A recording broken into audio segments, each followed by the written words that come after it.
And so when I say Chinese, I want you to scream out the nation that's associated with this. For example, if I say Chinese, you're going to say what? China! All right, let's say it with authority. When I say Chinese, you say what? China! All right, that's just a test right there. So here we go. Chinese. China! Russian. Russia! Italian. Italy! German. Germany! Swedish. Sweden! Korean. Korea! Egyptian. Egypt! Nigerian. Nigeria! Black. Exactly. Nothing. Tell him, Pastor. Tell him, Pastor. Black, nothing. Yes. I hope you were able to successfully identify the issue. The lion won't sleep tonight. 'Cause we woke now, and we woke now. I said the lion won't sleep tonight.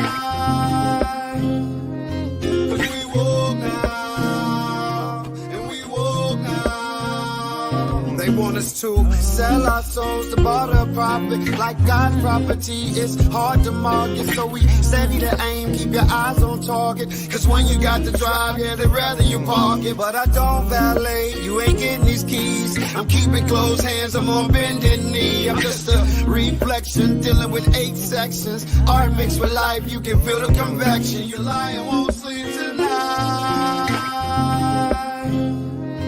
'Cause we woke now, and we woke now. I said the lion won't sleep tonight. 'Cause we woke now, and we woke now. I said the same people that have stripped us of our identity and labeled us as a color have told us what it means to be black. And the white man is enacting a story all over the world. We left our homes and flooded the world. We smothered culture. We smothered knowledge. We erased history and rewrote it our way. Myself, my grandfather is 100% Ashkenazi Jewish. Claiming to be Jewish, Ashkenazi Jewish is just a conspiracy. White men claiming to be of tribes of Israel when I'm Germanic. You know, I have no ties to Israel, no ties to Judaism. You know, except loosely written history that's been whitewashed over for centuries. And you know, from the Renaissance. Oh yeah, right. You wipe everything clean. It's funny how exactly the Renaissance. It's this rebirth, but it's white rebirth. I think at the same exact time the Renaissance is happening, Columbus is sailing to America and committing genocide. There's only one true ethnic Jew, the Mizrahi Jew, because they are Africans, and if you read the original Bible written in Phoenician Hebrew, they're not. Jewish people are not Europeans. The modern Jews in Israel are Russians or Khazars to be precise, from Russia. I learned it from my grandfather that he was because he was an Ashkenazi Jew. the same people that have stripped us of our identity and labeled us as a color have told us what it means to be black. You know what you are? You're an ancient Israelite. Ancient Israelite, that's who we are. That's who we are. So if you give me time, if you give me time, but all that he said, no, we don't have so many years. I know. Look at this. This is pages and pages of Yes. notes. And I promise we'll give more teaching. But here is my challenge to you. All right. I'm hearing some of your traditions. It's like the days of the Bible. Yes. Do you want to remain ancient Israelites or you want to be Jews? Do you want to remain ancient Israelites or you want to be Jews? Do you want to remain...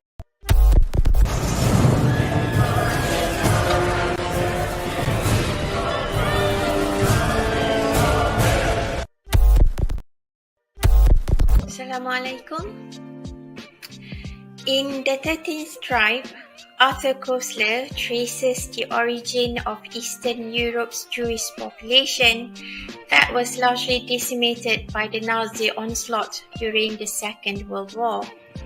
Through extensive research, he discusses the history of a trading empire that was set up by a tribe known as the Khazars.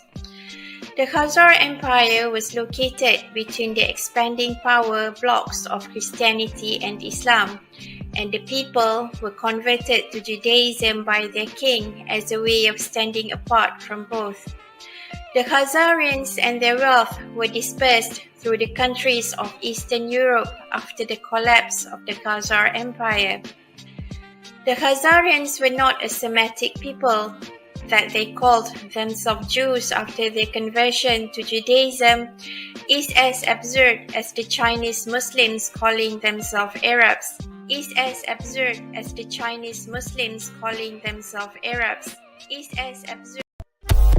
The Khazarians were not a Semitic people that they called themselves Jews after their conversion to Judaism is as absurd as the Chinese Muslims calling themselves Arabs.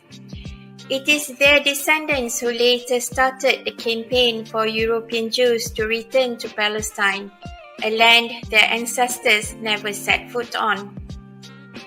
The European Jews, i.e. descendants of Khazarians, were not descendants of Prophet Abraham, therefore bringing into question the legality of their claim on the Promised Land. This book had been out of print for many years and has only recently been republished.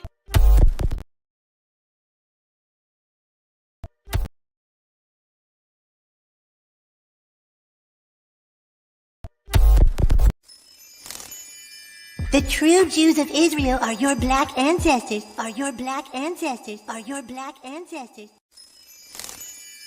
The true Jews of Israel are your black ancestors. You think you and Kyle make TikToks together? Kyle only cares about money. Think about it. Are you really making TikToks together, or is Kyle profiting off of you? It's just like the lost tribes of Israel. I was noticing that you're kind of hanging out a lot with Kyle lately. Is there a problem with that? No, I think it's amazing. It's awesome that someone like you could be okay with someone like him, given all the new information lately. You know, the stuff that's come out about how the Jews stole the black race's identity? That the lost tribes of Judah were actually all Africans? You didn't hear about this? Black people are actually the Jews and people like Kyle have taken that from them? Stop talking to me. When the Jews came to America to escape persecution in World War II, they found that blacks were already the underclass in America. So they had to invent a story for themselves which they could make everyone believe because Kyle runs Hollywood. I was very excited when I first started to get evidence, and it was so counterintuitive. I'd put 20 Europeans and 20 African Americans on a sheet of X-ray film, and every African American showed differences, and all the Europeans looked the same.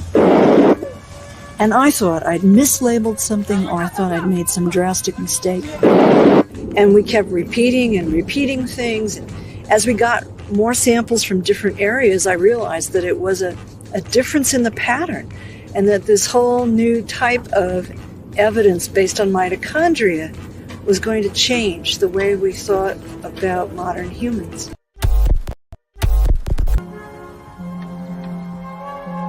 Their bones were discovered in Kafse caves near Nazareth in Galilee in 1933. 13 fragile skeletons, one a woman, a tiny baby at her feet. When these bones were first uncovered, they were the oldest complete modern human skeletons ever found.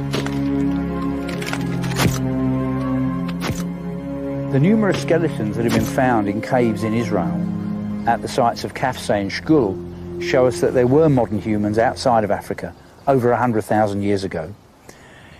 Those modern humans may well have gone up the Nile corridor. Those modern humans may well have gone up the Nile corridor. Those modern humans may...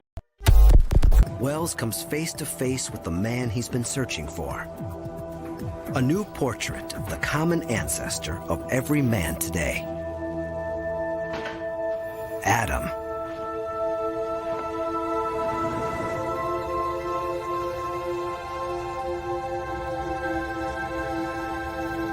Without a skull, we can't know for sure what Adam looked like.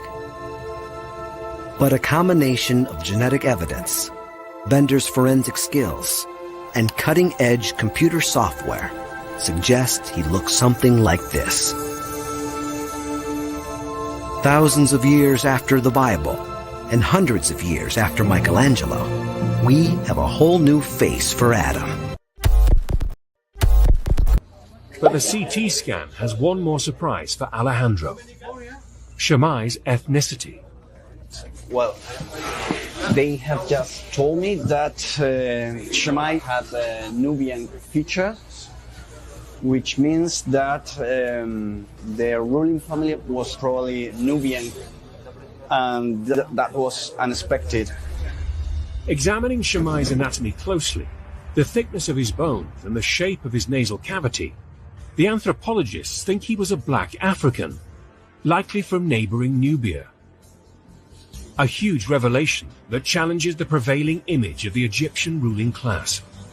We always thought the ancient Egyptian elites were Mediterranean type. We always thought the ancient Egyptian elites were Mediterranean type. We always thought the ancient Egyptian elites were Mediterranean type.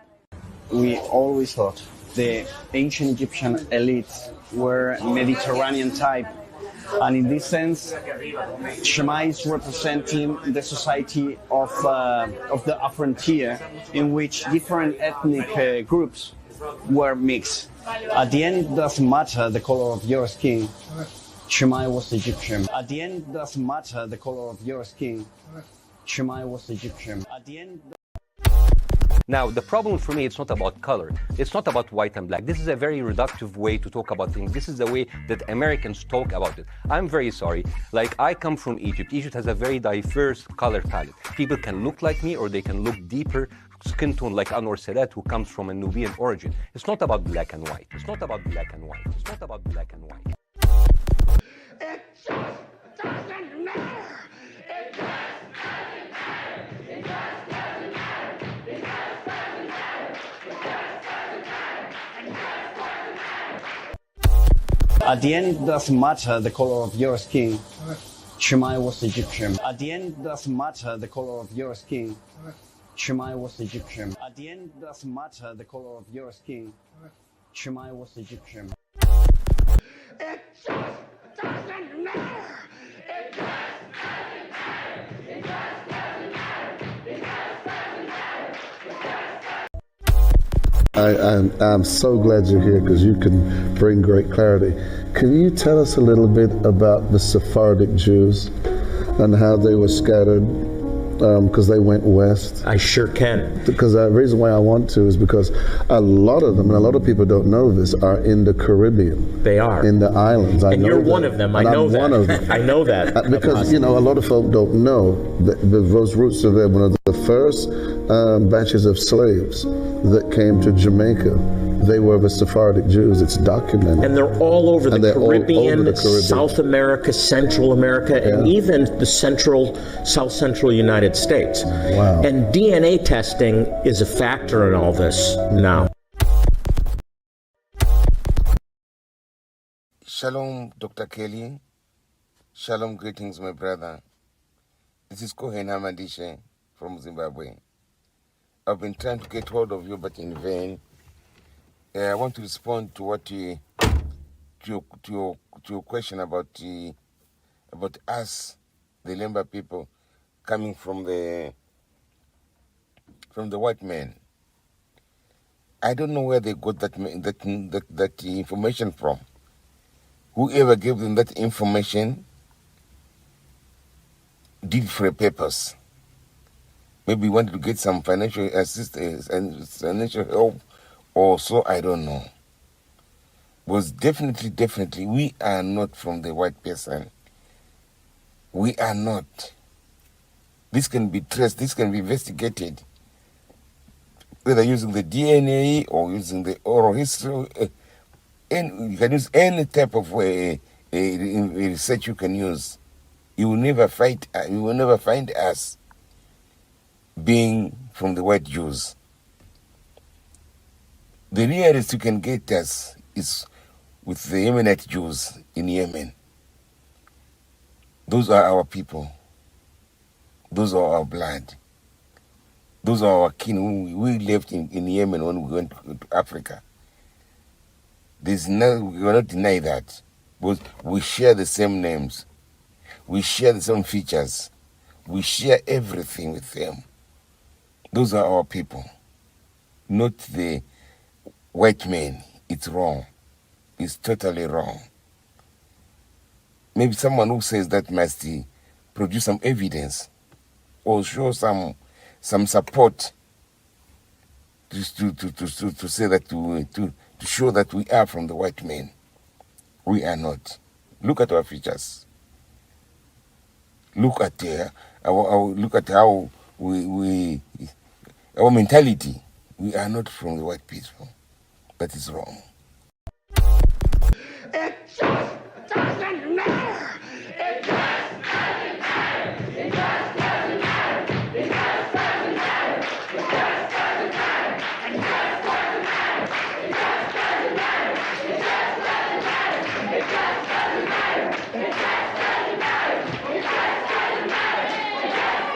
It just doesn't matter. It just doesn't matter.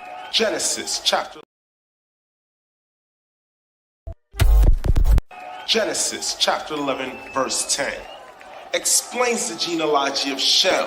Shem was a black man in Africa. If you repeat this fact, they can't laugh at you. If you repeat this fact, they can't laugh at you. If you repeat this fact, they can't laugh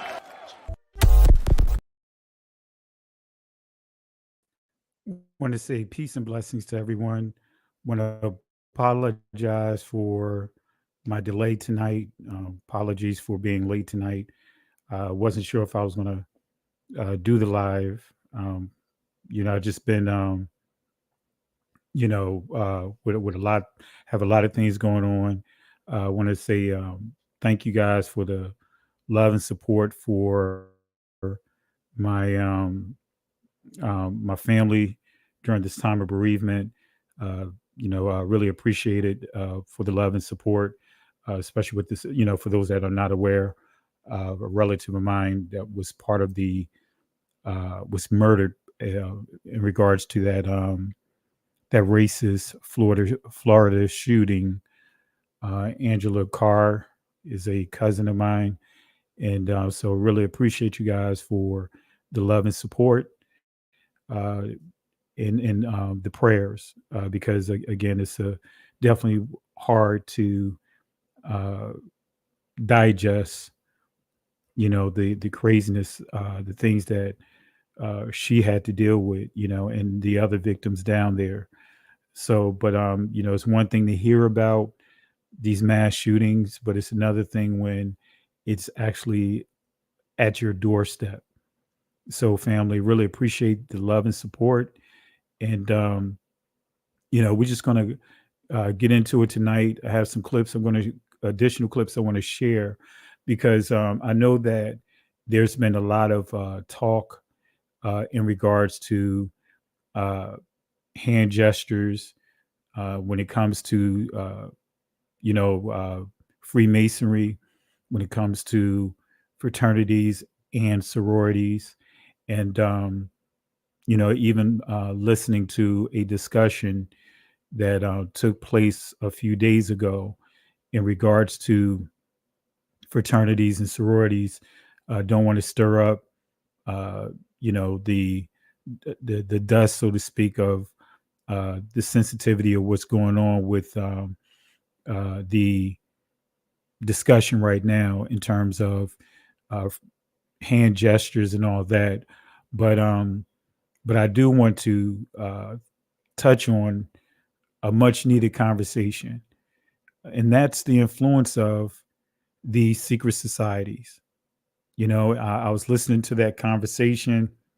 I'm not going to mention any names because, again, for the sake of not trying to stir up any any trolls or anything like that. Not trying to stir up or add salt, so to speak, to wounds and of many of you guys. But again, there is a much needed conversation that needs to be had, that we need to have. And one of the things that stood out was, one of the things, it was a comment that was made about one of the interviewers mentioned how their grandmother was a Mason. And so I want to give clarity on that. And I believe I have a little information on it inside the slide. Let me see if I could find it because it's a very large document. So let me see if I could find it here. But I want to make it clear that a woman cannot be a Freemason, right? Eastern Stars are not Freemasons. They are under the authority. They are under the Masonic order, but a Eastern Star cannot be a Freemason, right? Now, in order for a woman to be an Eastern Star, she has to either be the wife of a Master Mason, the daughter of a Master Mason. There are rules that comes with the territory, but there were some adjustments made to when I researched it. They did make adjustments. When I say they, the overall Mother Lodge in overseas, and I'm going to pull it up here real quick if I can get to it. And this, so it's a few things I just want to touch on, just to kind of give clarity to what we covered. But I'm trying to get to it right now. I thought I had it in here. Let me see if I can find it here to really give you clarity to show that they made an exception, and you may be surprised by this exception to the rule. Here it is, right? Let me pull it up here.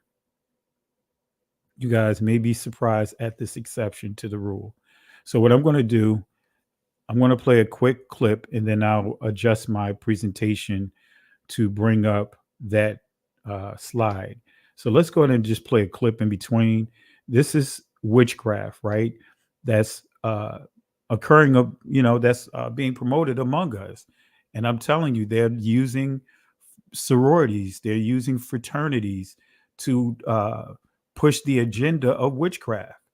And those that live in the DMV, in other words, the DC, Maryland, Virginia area, you guys know it was brought to Capitol Hill about the alarming rate of young women, young sisters disappearing. But is it a coincidence that there's a rise of witches? The women practicing witchcraft, practicing Wicca. Some even call it Christian witches. This is, and I'm going to show a couple of clips so you guys can listen to what they say as I adjust and give some clarity on what I just pointed out with the Eastern Stars. Here we go. Growing numbers of African American women in Maryland and across the nation are leaving traditional church worship. All of them are in search of something else, a spiritual belief that connects them to their ancestors and where they can feel more empowered to control their own well-being. They have found it in ancient forms of spiritual contact. Some call it witchcraft, a term they accept and embrace. For most of us, this is how we worship, a tradition that predates us all. This, too, is an ancient art of worshiping, not to God the Father, Son, and Holy Ghost, but to spirits and deities that span the oceans and date back to pre-slavery days in Africa. Are you, in fact, witches? Whatever the situation calls for. So if you come to me with pleasantries. You being respectful, you'll get Glinda, the good witch of the suburbs. But if you come at me with negativity and meanness and disrespect, then you'll get Eveline. Your word.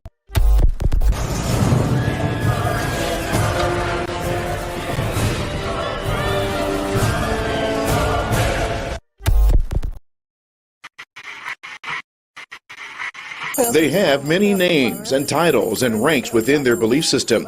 They are college-educated professional women who've chosen to believe that theirs is a truer example of worship that is inclusive of the genders. It connects them, they say, to their ancestors and fills a need not found in traditional worship, though most of them grew up in the church. I was raised Christian, all Christians in my family.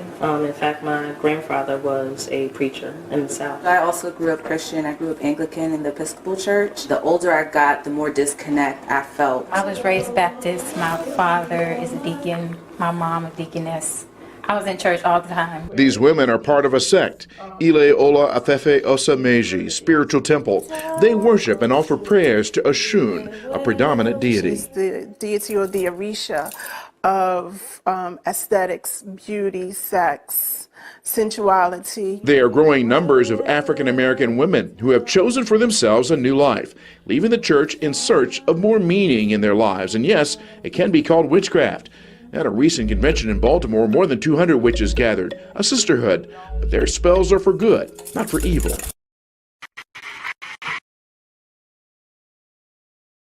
So, as you heard with your own ears, pretty much all of them grew up in the church, and many of them, their parents were leaders.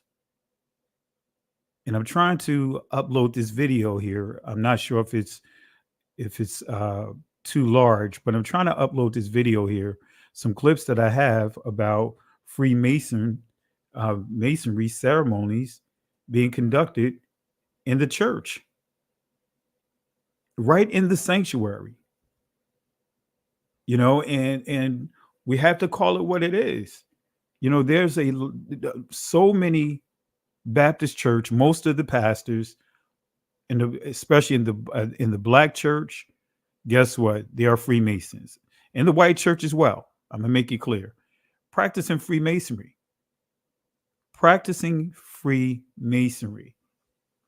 You know, and we have to be real about it. And that's why when you practice in these secret organizations, so to speak, when you're practicing Freemasonry, it's nothing more than setting you up for the other fraternities and sororities. Because all fraternities and sororities in this country comes from Freemasonry. All fraternities and sororities in this country comes from Freemasons. We cannot get around that. That is a fact. That is a fact. So let me see if I can pull this in. I think this may be. Yeah, I'm going to upload this while we progress in this lesson. But that's a fact, family. We cannot get around it. We cannot get around it. And so many of our grandfathers, grandmothers, uncles, aunts, they were Freemasons. They were Freemasons. And many of them, we have to be real about it, especially many from the South, was into roots. Like my great grandmother would say, a rut. Put a rut on you. You know, so they were into all, we got to call it what it is.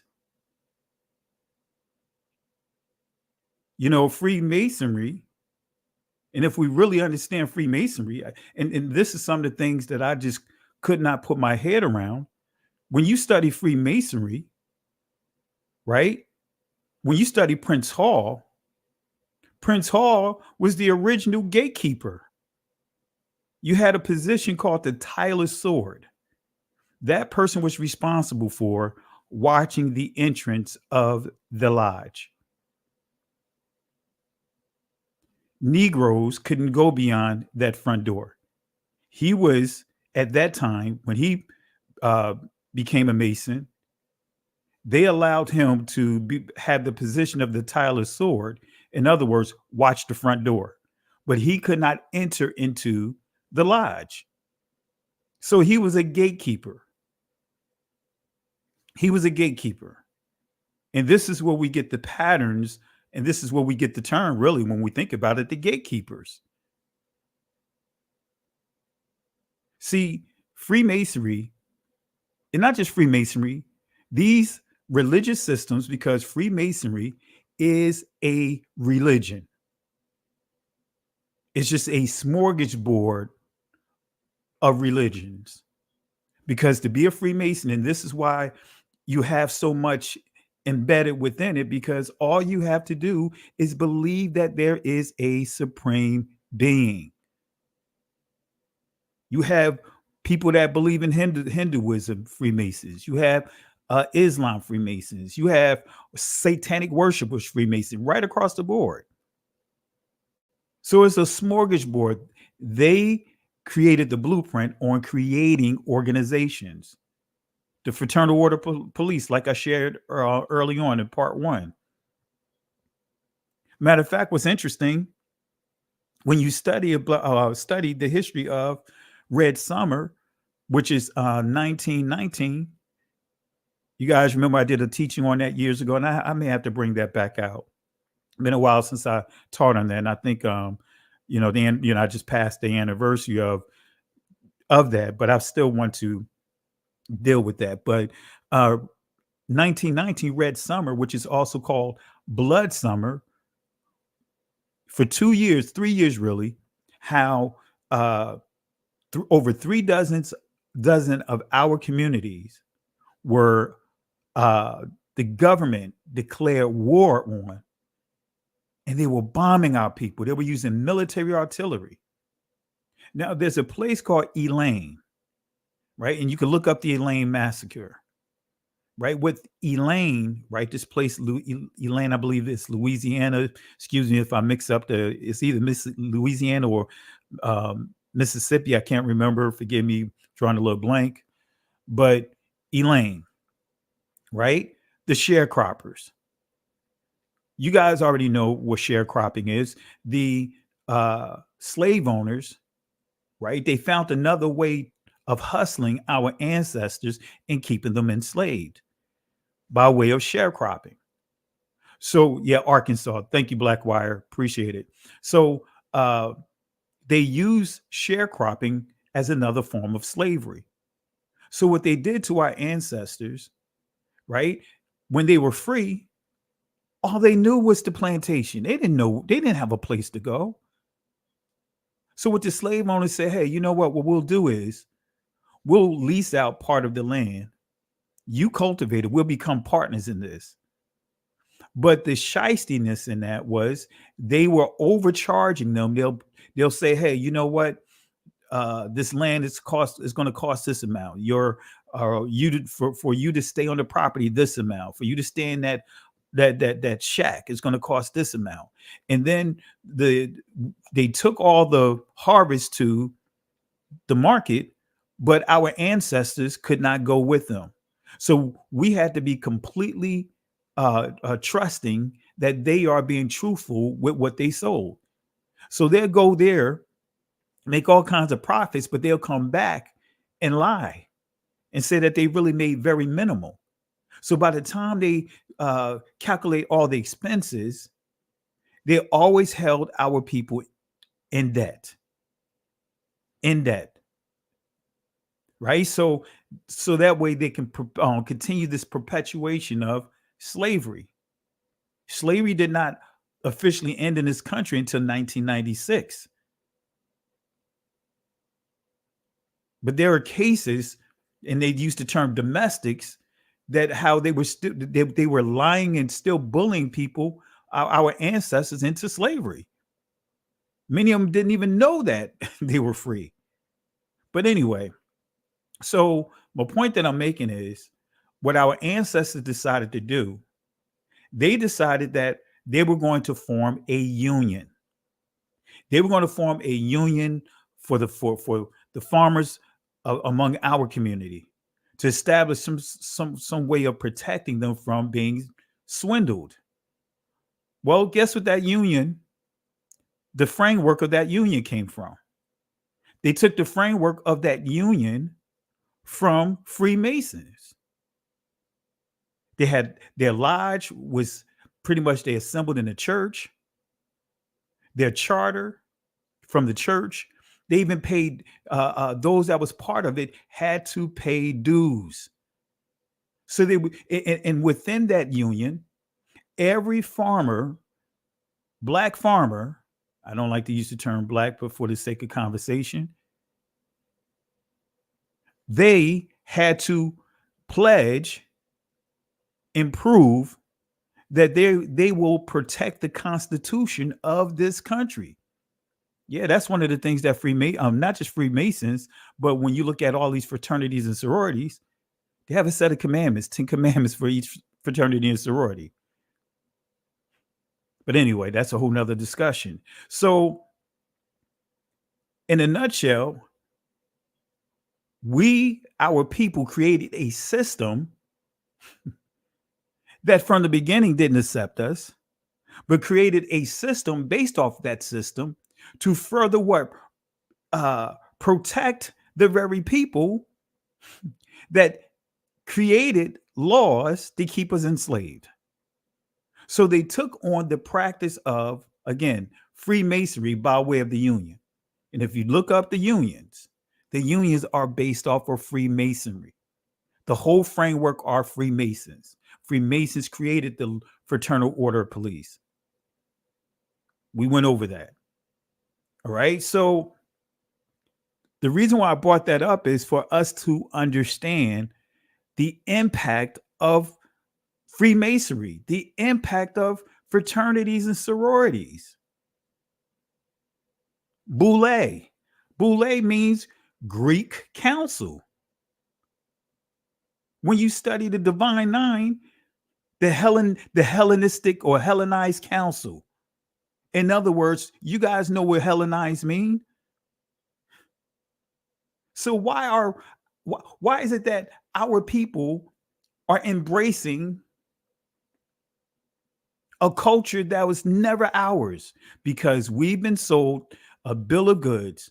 They pushed that shiny nickel to our dirty dime. And you guys know the story, that the analogy I use with the dirty dime versus the shiny nickel. We have what they made out to be the dirty dime, and they swindled us with giving up our dirty dime for their shiny nickel. Freemasonry is that shiny nickel. Fraternities and sororities is that shiny nickel. See, that's to embrace whose culture? The Greek culture. So by way of Freemasonry, fraternities and sororities, and other spinoffs of these fraternities and sororities, this is how they continue to enslave our people. This is how they introduce witchcraft to our people. This is how they put us in a position, whether it's knowingly or not knowingly, to do what? Go against the law, statutes, and commandments, embrace their charter, which is nothing more than a glorified term of saying Constitution, embrace their bylaws, embrace their commandments. But guess what? We don't have to abide by the commandments of the Most High. So many layers to it, family. So let me answer this question, because I know I brought it up here. Can a woman be a Freemason? Can a woman be a Freemason? And so I share with you guys that there was an exception to the rules. Let me show you what the exceptions to the rules that was made by the Freemasons. You're gonna say, okay, wow. So it made it all the way to the Freemasons. Yeah, let me show you the exception to the rules of a woman per se being a Freemason. Let me read it to you.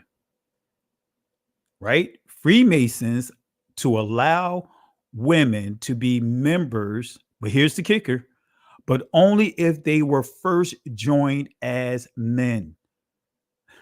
Yeah, family. So what they're saying is, right?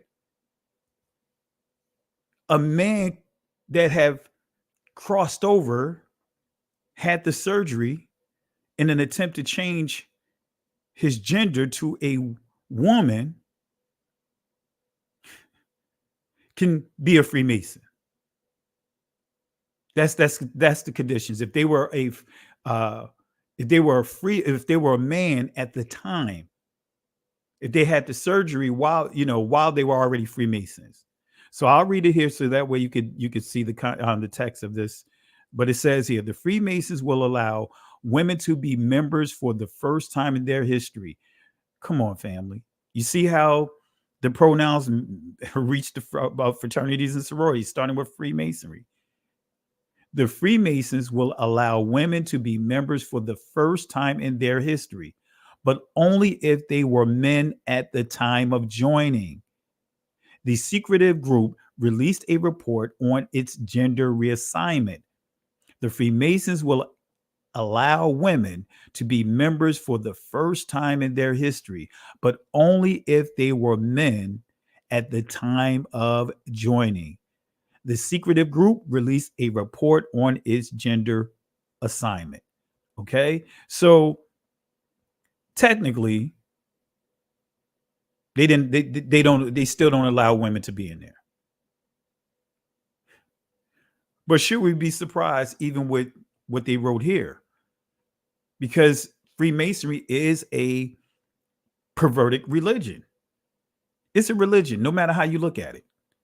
It is a religion. It's anti-Torah.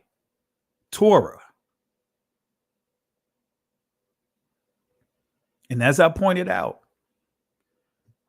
pretty much most of the pastors, whether they look like you and I or not, are Masons. Most of the pastors are part of a fraternity. And I'll say sorority as well because there are women pastors out there. They are part of a fraternity. They are part of a sorority. And I've met with a number of pastors in my local area trying to talk to them, took them to lunch or take them to dinner and explain that to them. And they don't want to let go of their fraternities and sororities. I can name names, but I'm not going to do that. Of a number of pastors here in this area that I've tried to talk to them about their fraternity, literally give them the history of it. And they refuse to give it up, doing signs and everything inside their assembly. So should we be surprised that we see the behaviors of a Beyonce? Because Beyonce is an Eastern Star and went some other paths as well. Jay-Z is a Mason and went other paths into some additional layers of Satanism and all. Jay-Z, he idolized Aleister Crowley. That's a fact. He idolized Aleister Crowley. So let's show a couple of clips because I'm not going to paint a picture that our ancestors were completely oblivious to the ins and outs of Freemasonry. Maybe a handful of them, but I can say most of them knew. Most of them knew. The problem is, right? Just like when I was a Mason, right? When I was a Mason, I think I was one of the very few that actually read the contract, so to speak. As I was going up and progressing, I'm reading the material. And when I ask questions and read the material, I was like, wow. Yes, I see someone asking the question. Yes, I was a Mason. Went through when I was 20 years old. Walked away from it when I was 23 years old. So yes, I was a Mason. And I'm not bragging about it or anything, but yes, I was. And I'll say it again. You know what I mean? Every last one of us made decisions that we regretted at a young age. I don't have a problem with coming clean with what I did. That's in my past. That was even before I became a minister, well before, because I was 23 years old when I walked away from it. And when I became a minister, I was 34 years old. See, that's why I can speak on it with clarity and give the warning. So I want to make it clear that, yes, I was a Mason. Not proud of it, but I thank the Most High for allowing me to have the wisdom through him to come out of it. Because I was one of those people that I was such a geek. So I'm getting all the books that they recommended. I'm reading. I'm like, whoa, wait a minute. Hey, wait a minute. That G doesn't stand for God as we know it, or geometry as we were taught. That G stands for the worship of Gomer. In other words, the Caucasian, the white man.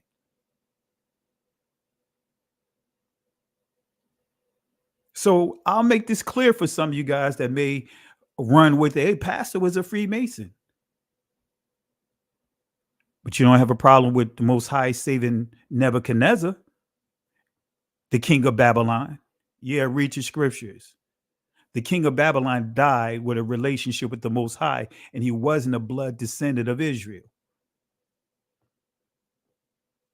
Uh-oh, monkey wrench. Monkey wrench. Some of you guys are still reading the works of King Solomon, right? We all still reading the works of King Solomon because some of his writings is included in our canonization of the scriptures. But King Solomon laid the blueprint for Freemasonry because of all the women that he married into.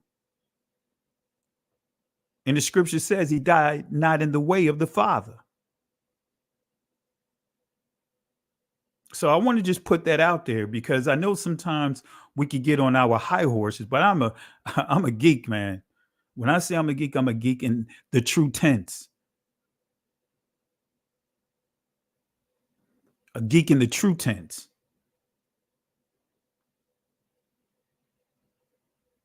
So yes, King Solomon was into all kinds of witchcraft. Laid the blueprint, if you want to call it that, because Freemasonry, they base it upon everything is King Solomon, King Solomon, King Solomon. But the key, family, I'm not dying away from the ways of our ancestors in terms of Abraham, Isaac, and Jacob. Hey, I walked away from all that stuff. And I'm proud of that. And you could go back and watch and look up my old videos. You could look up my old messages. They on Facebook. And you will not see me giving any type of hand gestures or any signals that correlates to Freemasonry. Fact.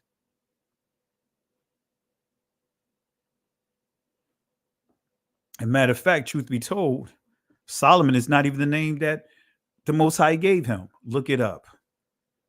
Solomon was his warlock name. If you want to be true about it, look up what Solomon. Look up. Let that be your homework. Look up the actual name that the Most High gave Solomon. All right. But anyway.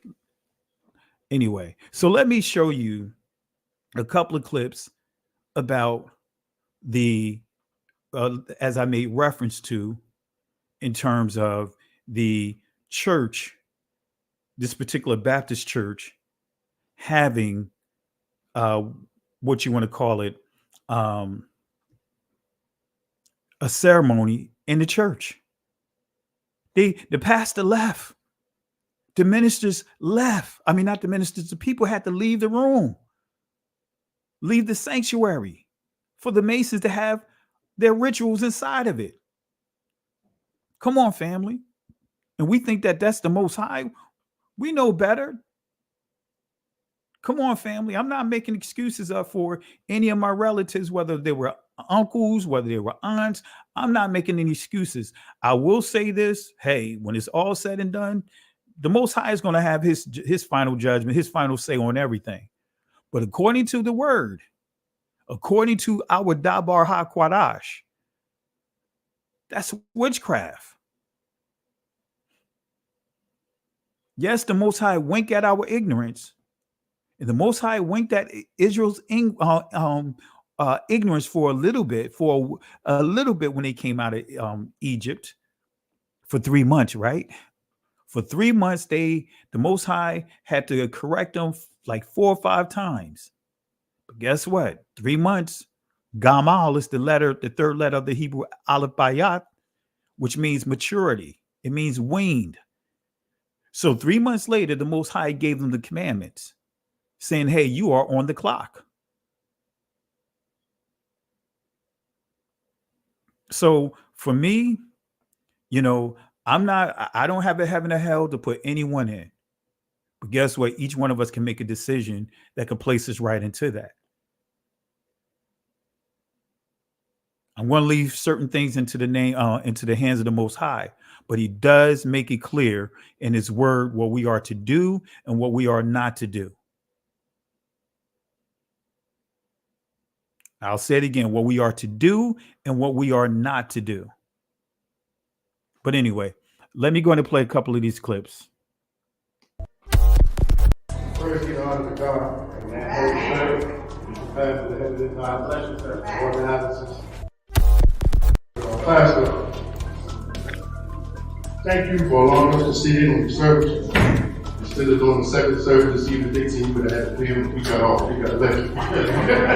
Thank you for allowing us to do that.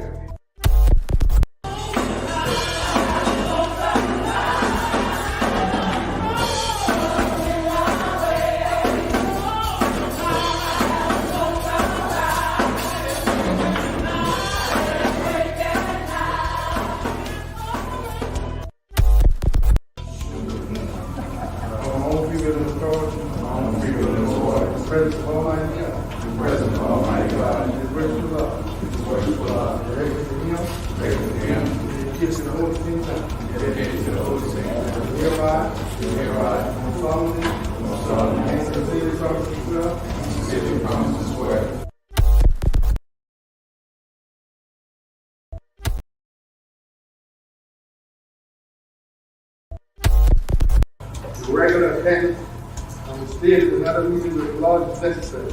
And in the absence of the majesty, you are the governing law and the presence, assistant in the governing law. Is the right answer to say anything for this?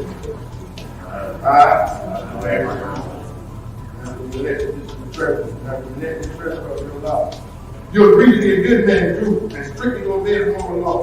I do. You agree to avoid private, fake and quarrels with God against the temperance and excess. I do. You agree to promote the gentleness of the society, cover the people's spiritual virtue, and try to keep the knowledge of the art. You admit that your person can be in or admitted a member of any regular law to stop previous notice in due inquiry in the character. You agree that no bishop shall receive into your law without due examination and producing proper knowledge of their having been initiated in the regular priesthood law. And we ask this, Father God, in the name of Jesus, now for our Lord and our Savior Jesus Christ, the love of God and the sweet fruit of His Holy Spirit may rest with abide Him for now forevermore. May we say in unison, Amen. Amen. Amen. Amen. God bless you. Come on, family. We cannot get around this. We cannot get around this. I'm trying to get to another slide here. Let me do it real quick. I want to show a quick slide, and then we'll touch more on some of the things that Freemasonry, some of the things that fraternities and sororities are promoting and pushing among our people. Right? Let me show you this again for those that don't understand, those that did not catch the initial lessons that I've done on this subject. Let me show you again God, right? According to the Freemasons. This is what they teach. Many of us want to talk about the white man, but our fraternities and sororities. You have, and no disrespect to Farrakhan, no disrespect to many of those guys, but guess what? If they are Freemasons, they're still promoting the worship of the white man, Gomer. This Freemason, Prince Hall Freemason, or whatever other labels you want to put on it, did not come from us. And don't let these conscious community people try to tell you that Freemasonry come from us. But anyway, let me show you exactly what Freemason, again, for some of you guys that are not familiar, some of you guys that may have caught this late, let me share this again. Let me share this again. All right. Let me share this again. Right. This was an eye opener to me, because when I was asking, I was like, wait a minute, and it really didn't sink in until as I, was made it through my Master Masons, which is the 3rd degree. You have the Inter Apprentice, which is the 1st degree. The Fellowcraft is the Inter Apprentice. Yeah, the Inter Apprentice, the Fellowcraft, and then you go to your 3rd degree, your Master Mason. It's been so long I can't remember it, But anyway, but then once you get your 3rd degree, that's your Master Mason. And think about it, that's still tying into Babylon and all of that, right? 3 years after Daniel and his friends and all of them went to school, they had to come before the king, right, and get whatever gifts or whatever in areas that they were going to work at. They were going to graduate, so to speak. So you still see the Babylonian system all embedded in that as well. So as I was online for the Shriners, and I literally, this is what I read. It was like, wait a minute, you got to be kidding me. Especially when it started making sense when they just simply said, hey, as long as you believe in God, right? And in my mind, I'm thinking of the scriptures, but in their mind, they're making it clear that any God, because God is a generic word. But when I read this here, this was the nail in the coffin right here. This was the nail in the coffin right here. Confirmed everything. So let's see what it says here. God, G-O-D, the initials of Gomer Oz Dabar. So that letter G that you see is for Gomer. When I saw this, I was like, whoa, wait a minute. So this makes sense. Everything just clicked. It didn't click up until that point. It's like, wait a minute. It just clicked. It's like, wait a minute. They're making it clear. And when I start reading deeper into it, it's like, wait a minute. So no, you could, as long as you believe in a deity, a higher power, that's that spirit of universalism. That's the spirit of Catholic universalism. As long as you believe that there's a higher power, you could be one. And it all clicked right then and there for me, being 23 years old. My wife would tell you when I was 23 years old, she'd tell you I was like, hey, we're not celebrating Christmas. We don't do the Valentine's Day. She'd tell you she thought I was hustling when I first met her. And I told her what I don't do. I told her, hey, I want to give you a heads up. I don't do the Valentine's Day thing. But guess what? Would you rather for me to give you gifts on a regular basis outside of Valentine's Day, or do you want me to just reserve it for one day? She was like, hey, forget Valentine's Day. She'll tell you. So look at what it says here. God, G-O-D, the initials of Gomer Oz Dabar. It is a singular coincidence and worthy of thought that the letters composing the English name deity should be the initials of the Hebrew word wisdom, strength, and beauty. The three great pillars or metaphorical support of Masonry. They seem to present almost the only reason that can reconcile a Mason to the use of the initial G in its conspicuous suspension in the east of the lodge in place of the delta. The incident seems to be more than an coincidence, right? And you see here, and this is backwards here. It's supposed to read right to left. I got to fix this. Keep forgetting to do so. But Dabar, Oz, or Azah, right? Gamar, right? Or Gomer. Y'all know who Gomer is. So that letter G stands for Gomer. This is to promote the worship of Gomer, family. Freemasonry promotes the worship of Gomer. And if you understand marriage back during the times that our ancestors were enslaved, guess what? The white woman had to honor her husband as if he was God.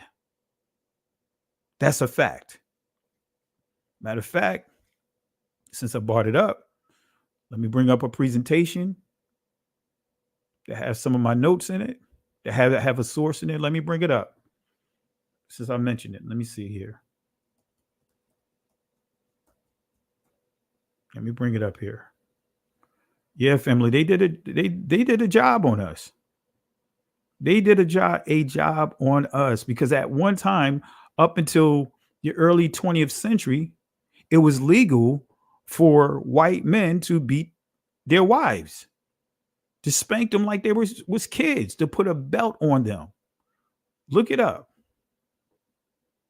Look it up. Let me see here. I'm going to copy this over.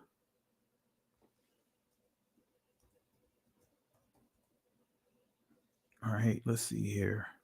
I want to bring this over just to confirm just what I pointed out. If I can find it. This is a very large, let's see here. Very large presentation. Let me see here, find next. All right, let's see. I thought I had it here. All right, I'm gonna have to look in another presentation. It's not in this one.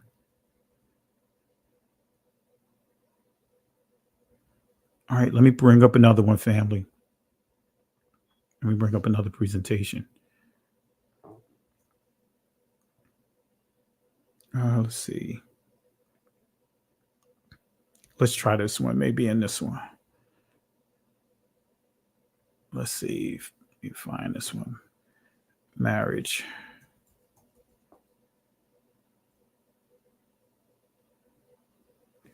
All right, let's see. It may be in this one. I think it's in this one.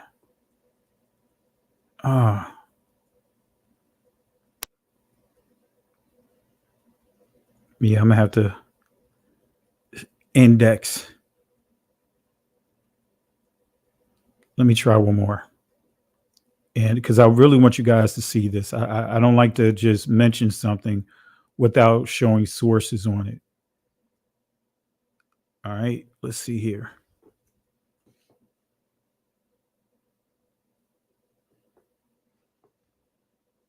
And it's another thing I want to share with you guys about. I think it's this one. I may have found it. Let me see here. Another thing I want to share with you about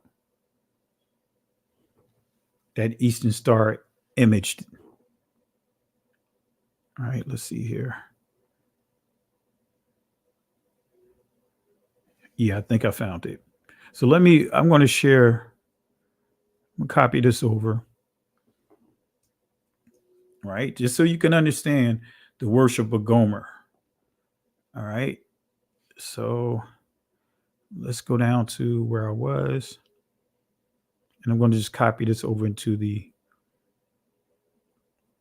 presentation. Let's see here.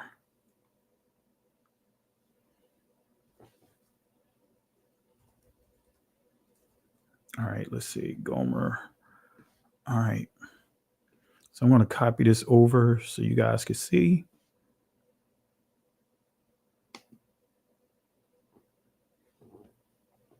But again, many of us, and another point I want to make, Like many people joining fraternities and sororities when you're young, many don't read those ritual books. Those ritual books lay out exactly what they believe, exactly what they're teaching, what Greek gods that they're pointing to and all that they're paying homage to is inside the handbooks. But the problem is, most people don't read. I think all of us been caught out there before being young, whether it's buying a car, buying jewelry, whatever the case may be, buying a cell phone. You didn't read the contract. You just went and got the cell phone, especially early on. If you got your first cell phone like in the 90s and the early 2000s, you guys know the services, man, they would bait you in with the roaming calls, the roaming and all of that. Before you know it, they tell you, yeah, it only costs you, let's just say, $50 a month. But before you know it, got a bill for like $1,500, because of roaming charges. And that's how they were baiting a lot of people in. And they would tell you, hey, it's in the contract, it's in the agreement. And you arguing with them saying, no, it's not in an agreement. And they pull it out and there it is, roaming charges. So let's see what this says here. History of marriage in the United States, right? PBS.org. And I could drop this link inside the comment section. Matter of fact, I'll do that now because I know some of you guys may want a copy of this link. So let me drop it in the comment section right now. All right.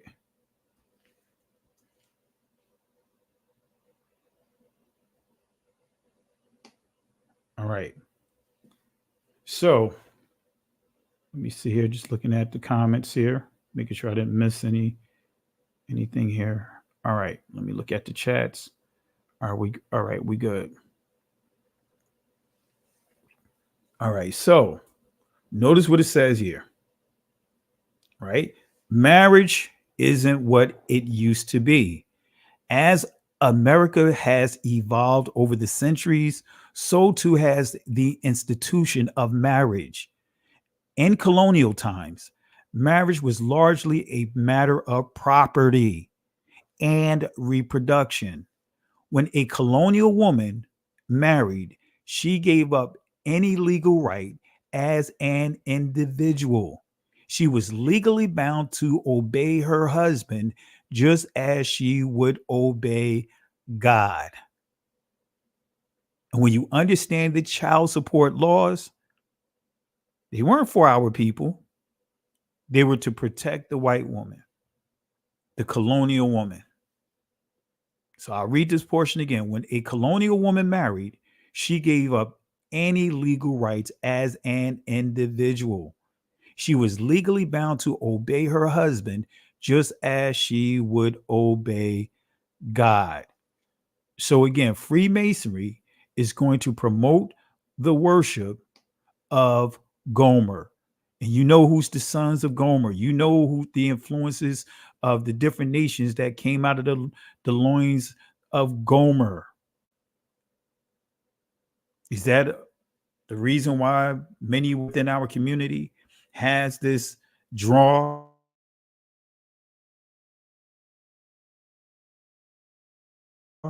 to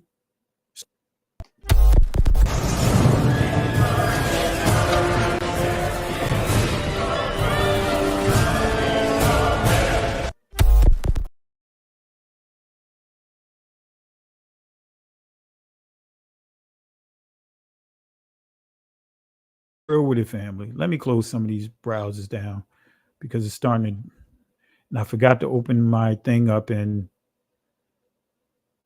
Chrome. So let me close some of this down because I'm starting to notice some performance issues with this particular browser.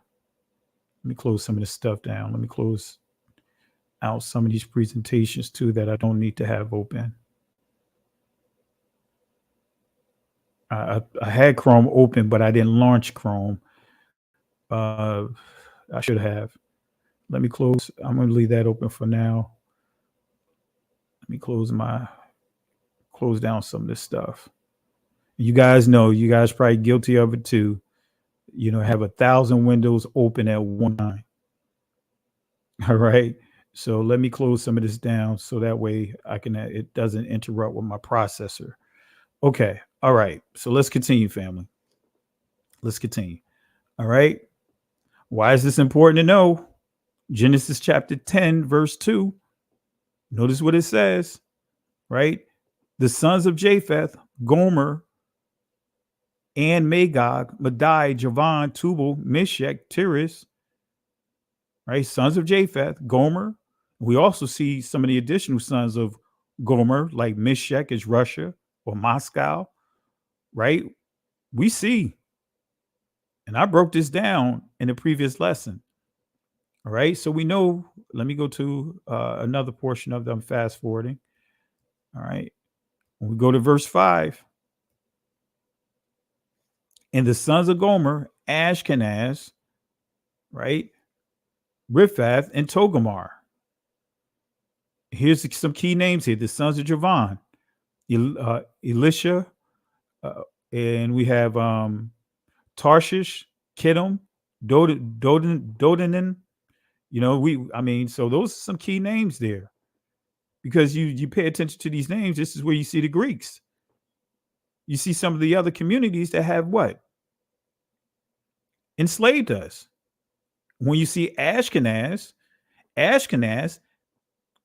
connects to the Scythians, and the Scythians, right? They lived in the territory of Russia, Ukraine, that whole area. Guess what? That's the Khazarians. Anyway, let me leave that alone. Don't want to that tonight. All right. So Gomer is the father of Ashkenaz. But let's go back to where we were. All right, let's go back to where we were. It's another thing that I want to get back to. I'm not getting into, I don't want to double back on some of this stuff, but I want to get back to Beyonce, because that's where I was going at with that. Beyonce. I want to get back to Beyonce. Right? Want to get back to Beyonce. Because Freemasonry promotes phallic worship. It promotes temple prostitution. Freemasonry promotes Satanism. It promotes the Kabbalah, as I proved. It promotes the worship of all kinds of deities, Lucifer, all of that. It promotes the worship of Ein Sof. It's all in. If you read the Morals of Dogma, by Albert Pike, he breaks down 32 degrees. In there, you will see him paying homage to Ein Sof as well. You'll see the Kabbalists all through there. So guess what? As a Freemason, many of those guys are practicing Judaism as well. Practicing Judaism. Like I said, Freemasonry is a smorgasbord of religions crammed up into one. And it's deeply embedded in the culture of the church. The Black church, when you start looking at the Baptist church, the African Methodist church, they all were Freemasons. And what are they doing? They singing songs, right? Let me bring that back up here. Y'all saw the songs that they were singing? Like, make it seem like it's harmless. Praise be to honor to God. Amen. Pastor, the head of this time, bless you, sir. Organizers. Pastor, thank you for allowing us to sit in on the service. Instead of doing the second service this evening, Dixie, you would have had to film. We got off. We got left. Thank you for allowing us to do that.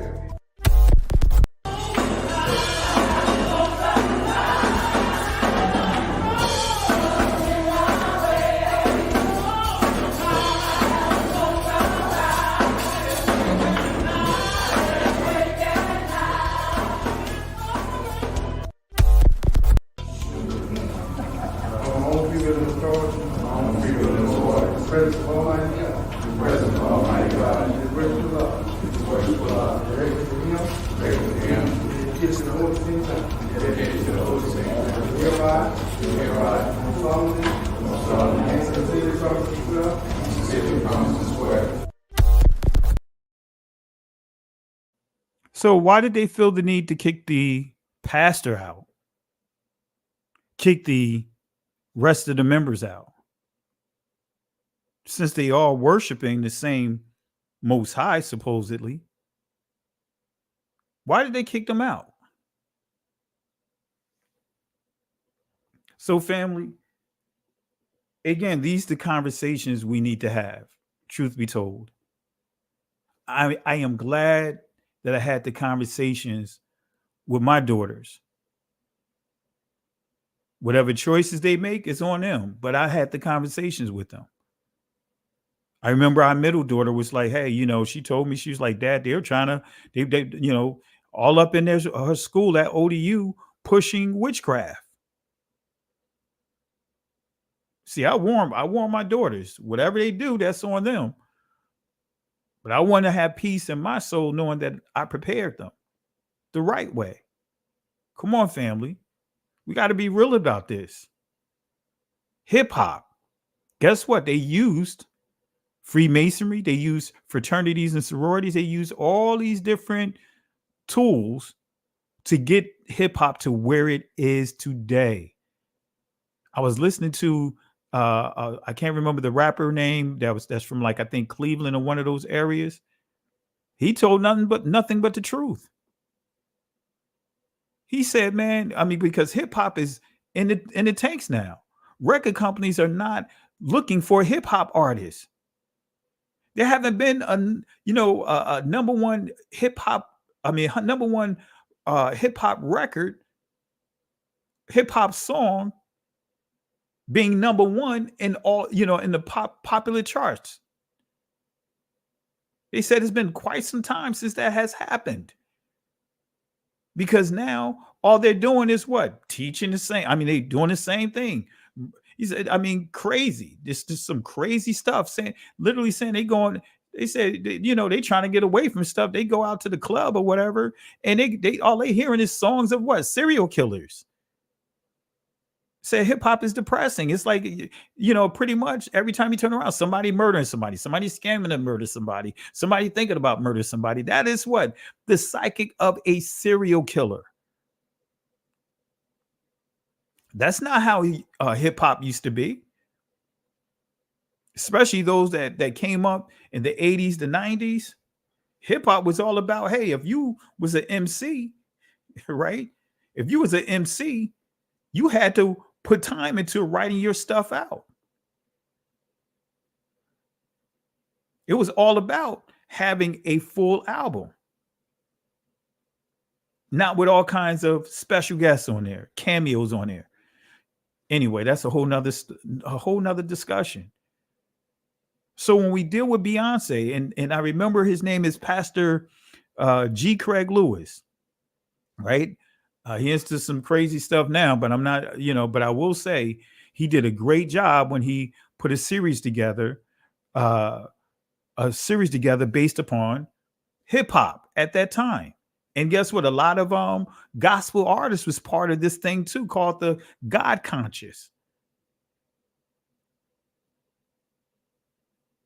Jay-Z, Beyonce using what? Freemasonry, witchcraft to what? Seduce people, men, both men and women, boys and girls. So look at what Beyonce is doing now. Look at what you see on the screen here. Now I put an X here because I didn't want to, still want to keep it somewhat clean. Not somewhat clean. I want to keep it clean, but come on, family. That is satanic worship. Worshiping, you know what it is. That's the Shekinah worship, the Shekinah, the Shekinah.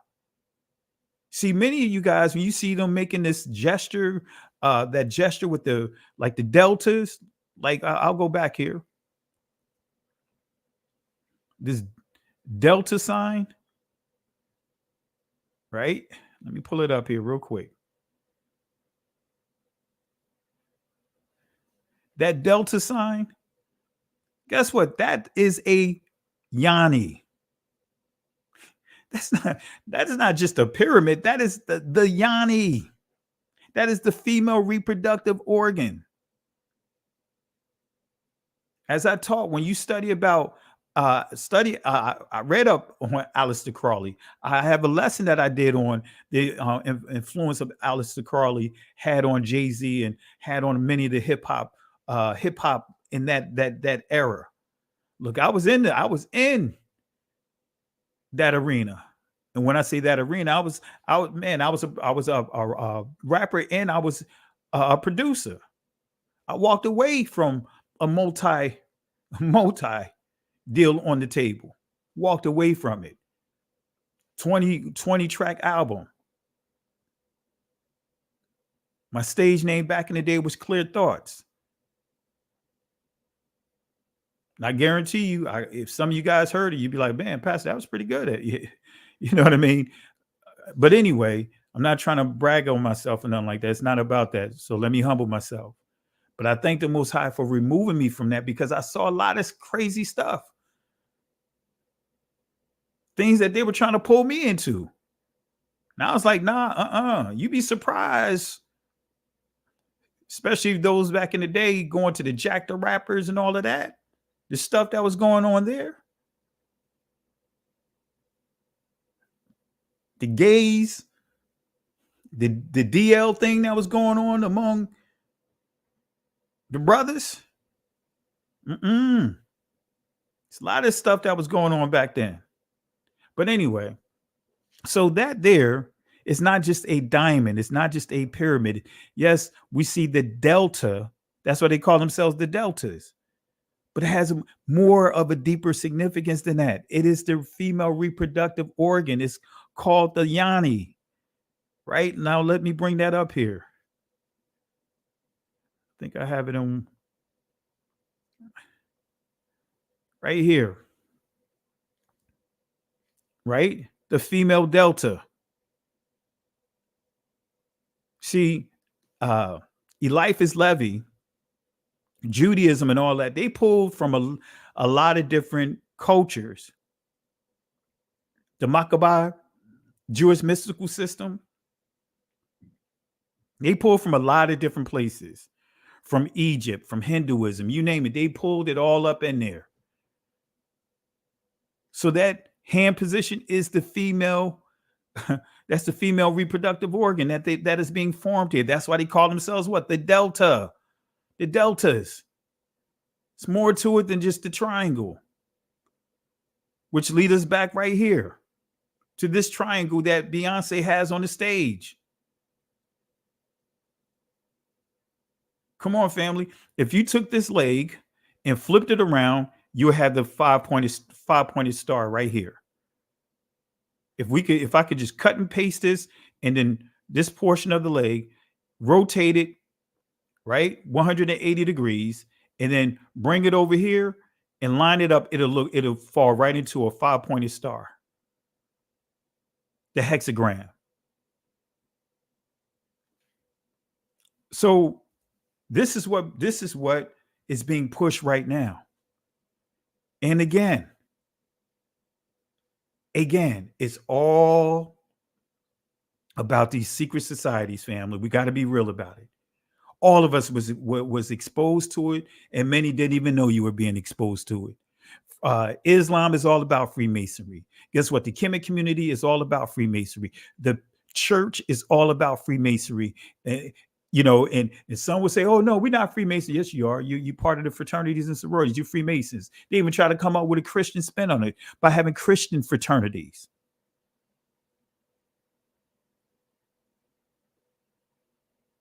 Right? So this is the stuff that she is introducing, as someone pointed in the chat. I think it was Sister Yvette. Yeah, she introducing her daughter to it. Not just her daughters, but the daughters within our community that's part of that beehive. Well, that beehive. Think about it. You study and really read up on Hinduism, you understand that beehive. All right. But anyway, the worship of this symbol is being promoted in the media, starting with Beyonce. Come on, family. I remember when I did a teaching on this.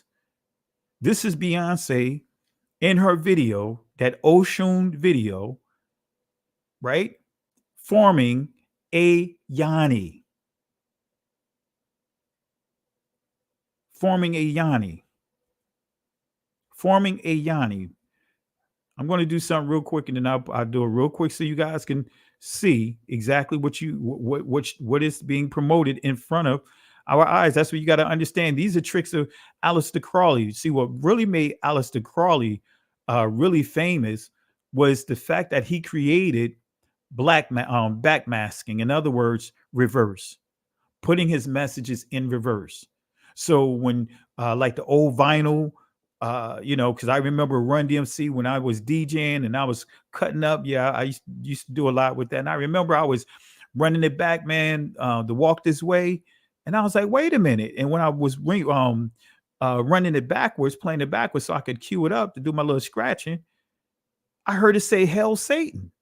Walk This Way, play it backwards, literally says, "Hail Satan."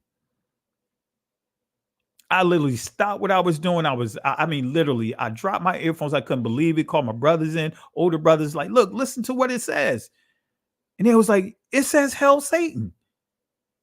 So they were already putting subliminal messages over hip hop songs back during that time of Run DMC. Run DMC, when they did that with the rock band. Can't remember the name of them, but they were actually singing with "Hell Satan." Had "Hell Satan" in reverse, black masking. That's what Aleister Crowley created, black masking or back masking, however you want to call it, to where as though messages playing in reverse to program your subliminal, to still push a certain message to your subliminals. And they used to do this in the early movie productions, right? They'll flash it on the screen that your naked eyes can't see, but they'll flash on it hungry or popcorns or whatever, that you can't really catch it in the naked eye, but your mind picked up on it, the subliminal picked up on it, and that helped them promote what? Sell out of popcorn, sell out of refreshments. So they outlawed it until, as we see back in the 90s, they began to, you start seeing these subliminals come back into these videos. All right. So anyway, let me do something real quick. Don't want to. All right. Yeah. Let me do something real quick. All right. Want to get to a certain point. All right. Just so you guys can see this for a second. So I want to delete this here. All right. And you see what Beyonce is forming there. She's forming a yani. And she purposely have her face like she's being born right here. And so many are letting their children listen to this foolishness and watch this foolishness and being deceived. It's all around us. From I see someone posted Disney, but yeah, Disney. It's all around. It's subliminals in a lot of these cartoons. Even the name Prince Charming, programming young girls to look for a Prince Charming. Charming is what? Witchcraft, a charmer. See how they play with that? But this is what is being promoted. This is what's being pushed before our eyes. The yani, the triangle, right? Phallic worship. All right, let me put this back in here. All right. All right, now let's try this again. All right, there we go. All right. So you see how perverted this is right here. Going right back to here, just for the sake of it for a minute, I'm going to take this X off of here. All right. Let's take this X off of here. Come on, family. This is an actual stage setup. This is her stage setup. This is a stage. That's why you see the lights here. This is an actual stage. All right. That's a stage. Now, if you guys go and look at the lesson that I did titled Unnatural Affection, you'll understand when you see this here in the term ligam yani. In other words, the yani is the female reproductive organ. The ligam is the male reproductive organ. So this is what is called a, let me put my arrow over here. This is what is called a ligam yani, because in the center is the male reproductive organ. There's no coincidence that Beyonce have that stage set up that way. And this also looks like the what? Millennium Falcon for the Star Wars geeks out there. But this is Hinduism right here. This is Hinduism right here. Judaism. The Kabbalah took a lot of things out of out of Hinduism. It's all up in Freemasonry. A lot of those hand gestures come from Judaism. From Hinduism. If you study about, for example, if you motivational speaking, the literature is filled with Hinduism. If you want to be a therapist in this country, guess what they're going to teach you? How to deal with chakras, and you have to get certified with that. Did an interview with someone on when I was just strictly on Facebook, and he shared that. They were actually having seances basically in their classrooms. Literally. She literally said it almost messed her up. All right. So what you see here, right? This is a omega arch, a horseshoe yani. And this is what Beyonce was mimicking, because this is the yani, that is the ligam of another building, another temple. So look at how it looks. The yani, the female reproductive organ, and the male reproductive organ right here. So the Hindu art is here seen to be clearly the Greek omega, and they both mean the same thing, as will be seen on comparison, right? So the omega, ineffable or great O is the universal female symbol, identical with our lucky horseshoe, right? You know, the horseshoes, that's what they call this, the horseshoe yani. This is the horseshoe yani, but it's still what? The yani. You have the delta yani, you have the horseshoe yani, and who uses that omega sign? The omega who? Sci-fi? That's why is it a coincidence that we saw years ago those guys jumping around, parading around with their they buttocks? It got me sound like Forrest Gump. The buttocks, you know what I mean? Jumping around, 200 of them. Doing, stepping in the gymnasium with, it was over 200 of them, and all of them had their pants down to show their rear end, their buttocks. Let me see if I can. So I got another drive here, and I don't have a cable here. I believe it's on this other drive here, but I have a ton of videos. Let me see here.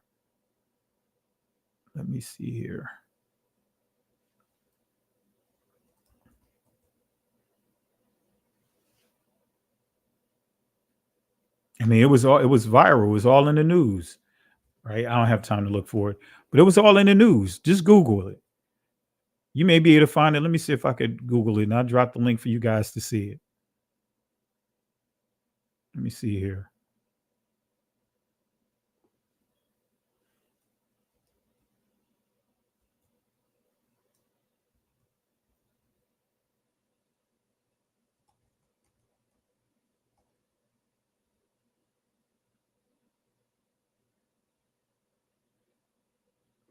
Yeah, I'm going to put this inside.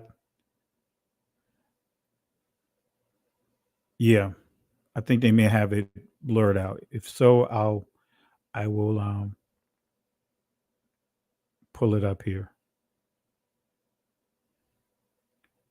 Yeah, they have it here, right? I'm going to drop the link in the comment section because I don't want to show it here, because I'm not sure what's, if they actually blurred it out, because if I show it here, I want to at least edit it and make sure I blur out. So this is the link right there.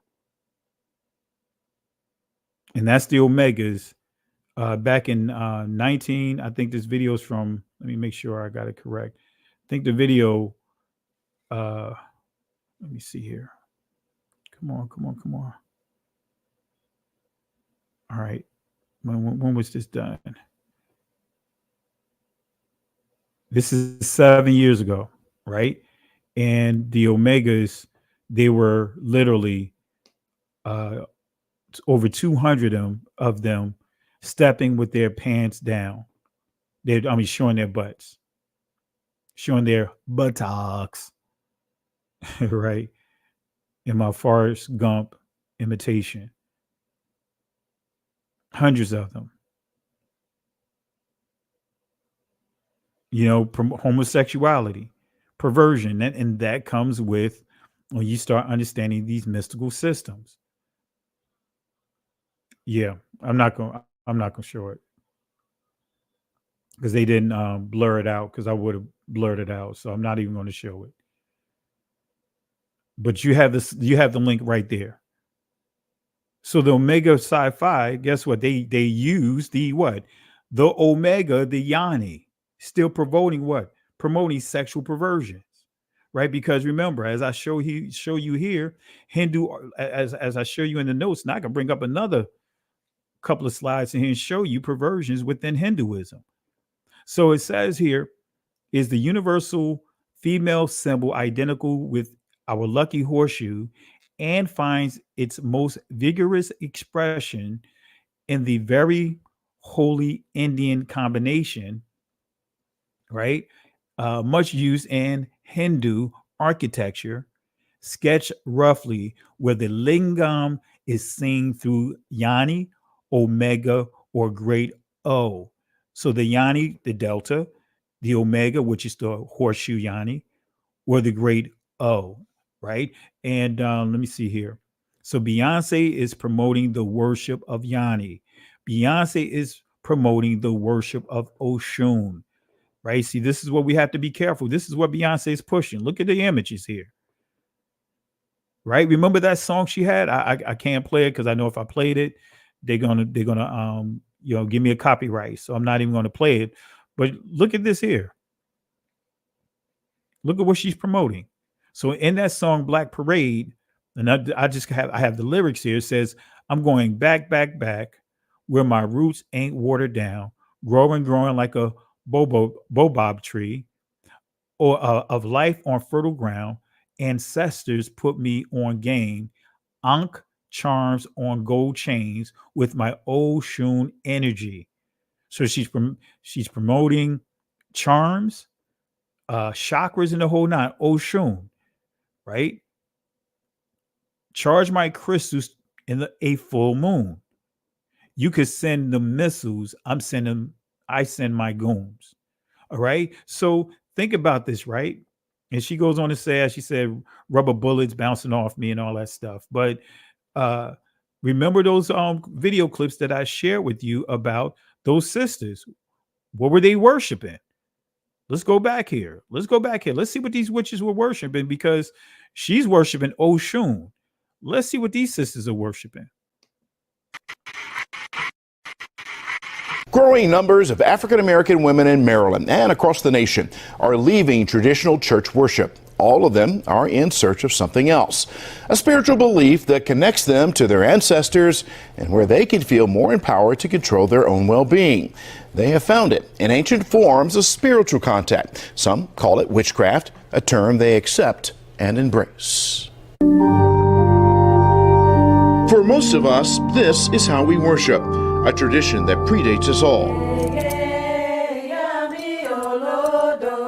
This, too, is an ancient art of worshiping, not to God the Father, Son, and Holy Ghost, but to spirits and deities that span the oceans and date back to pre-slavery days in Africa. Are you, in fact, witches? Whatever the situation calls for.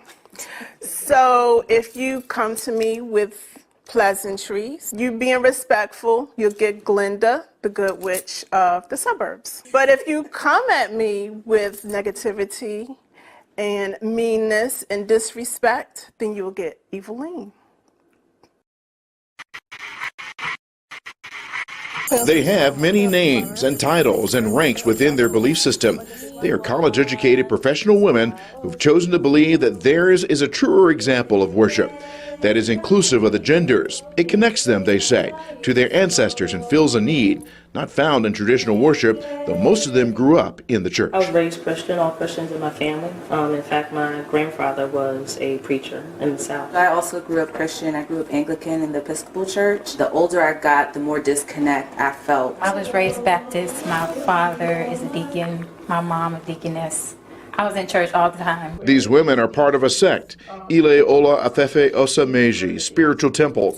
They worship and offer prayers to Oshun, a predominant deity. She's the deity or the Orisha of aesthetics, beauty, sex, sensuality. There are growing numbers of African American women who have chosen for themselves a new life, leaving the church in search of more meaning in their lives. And yes, it can be called witchcraft. At a recent convention in Baltimore, more than 200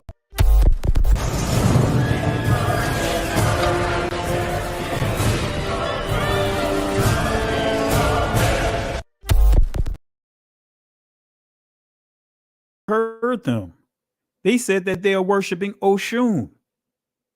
Do you know these are professors? These are educators.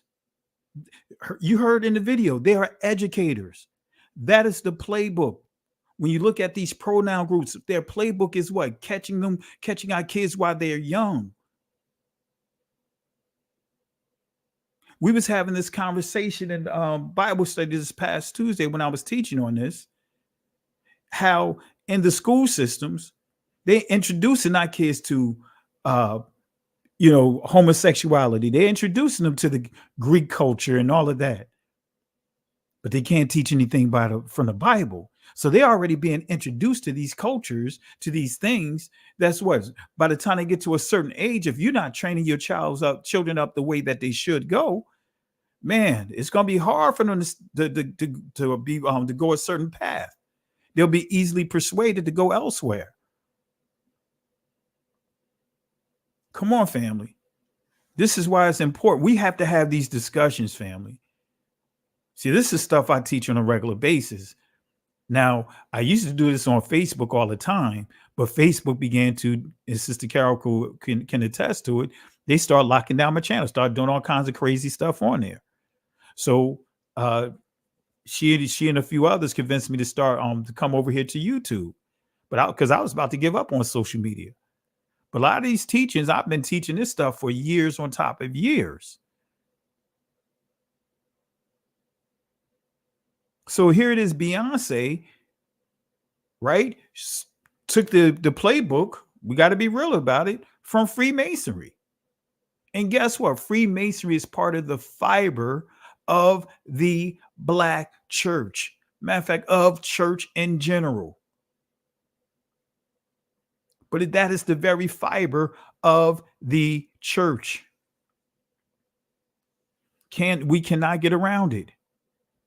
We cannot get around it. These are some other images of Beyonce. See this right here? She's mimicking with her hair, this image right here. See, this is where red flags went off when within this community, many, and I'm not trying to knock any cultures, but not every culture our ancestors began to indulge in is our culture. This is why we have to even be careful about the Bantu stuff. Because guess what? Many of our brothers and sisters were being pulled over into what? A guy by the name of Simeon Toko was being pulled over into ancestral worship.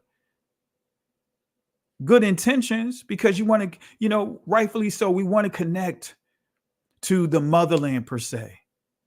But just because it's in Africa doesn't mean everything in Africa is our culture.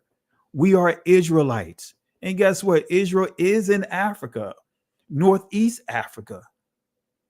But just because our ancestors, many of them migrated from Northeast Africa to West Africa, right, doesn't mean the cultures that they took on, some of the things they took on was right. See, when Israel came out of Egypt, it tells you that Israel did a lot of meshing with the Egyptian culture. Why? Because the first opportunity that they got when Moses was up in the mount with the Most High getting the commandments, and they felt like Moses was taking too long, what did they do? They built a golden calf. Who taught them how to build a golden calf? Where did they learn how to build a golden calf from? They built a movable altar, which is nothing more than a float. See, in a parade, think about a parade. You're parading what? Floats. Movable altars. A float is a movable altar. A parade. Parade what? You're parading these movable altars. Reveille, right? Come on, family. Come on, family. We start looking at what many of our the culture of many of our brothers and sisters in among the different Caribbean islands. Carnival. What are they doing? Gyrating. That's what Israel was doing. They were what? They rose up, they were drinking, and they start what? Gyrating and reveling. They was having festival. They were having carnival. They built a movable altar, a float, and put a golden calf on it. So they began to do what? The very things that you see that a lot of stuff we're struggling with today. So where did Israel learn it from? When he was in Egypt, the Most High had to cleanse up Israel. So just because, this is in a certain territory and our people began to pick up on the influence of other cultures, family, that doesn't make it ours. And it's not hating on any other cultures, but it's not our culture. This is why we have to be careful. When you start getting into some of the different African tribes and the cultures there.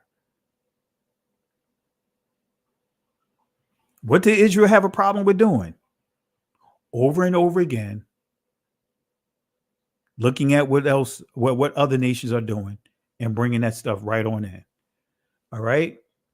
So she said she charged her crystals in a full moon. Right. And so when we go back here, and I want to show you something because I know we covered this here, because Beyonce, all what she's doing is part of the worship of the Shekinah.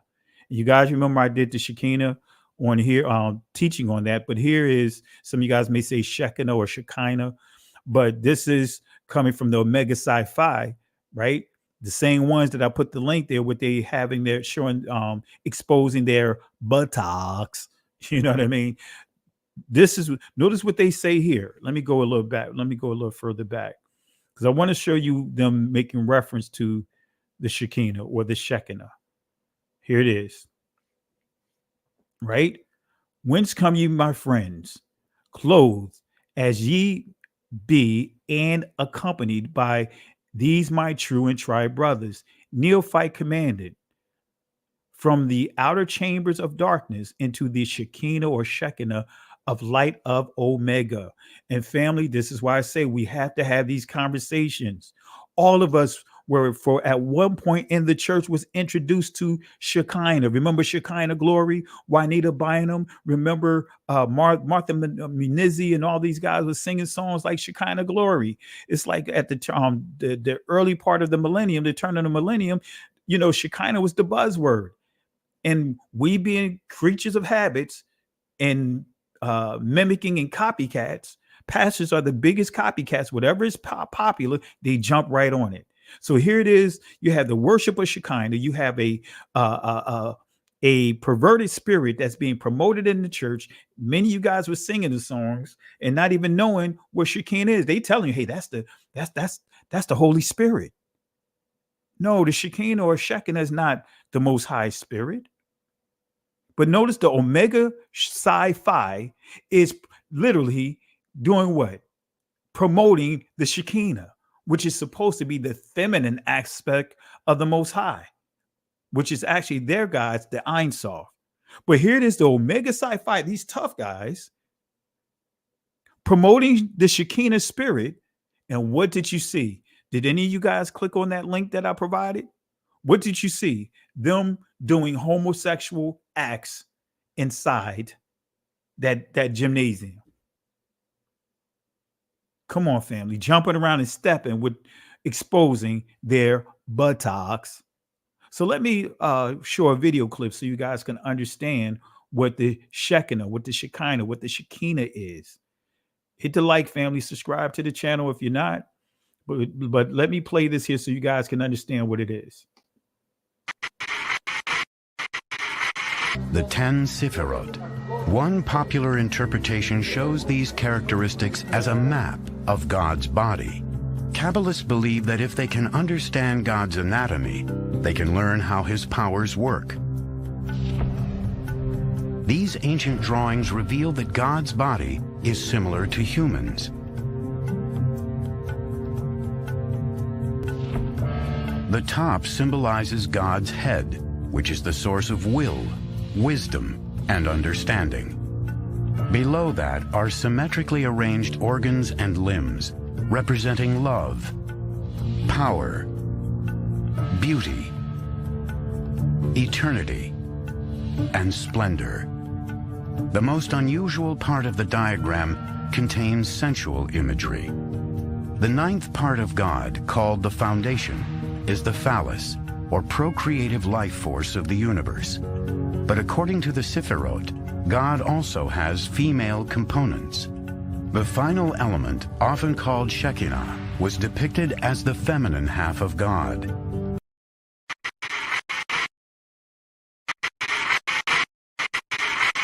This is how the Zohar interprets the opening words of Genesis. The Hebrew is Bereshit bara Elohim, which we usually translate, in the beginning, God created. But the Zohar insists on reading the words in the precise order in which they appear in Hebrew. Bereshit, in the beginning, bara, it created, Elohim, God. In the beginning, it created God. The Zohar takes that to mean, in the beginning, infinity created God.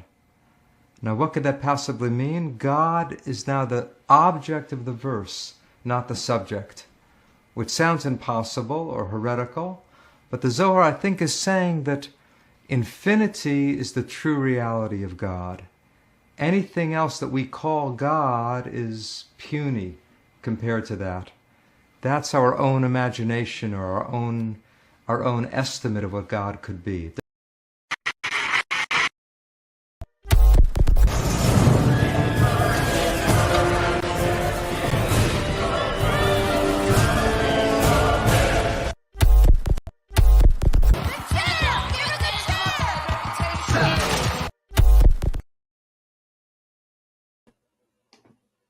So family, you see the Omega Psi Phi, these fraternities are pushing witchcraft.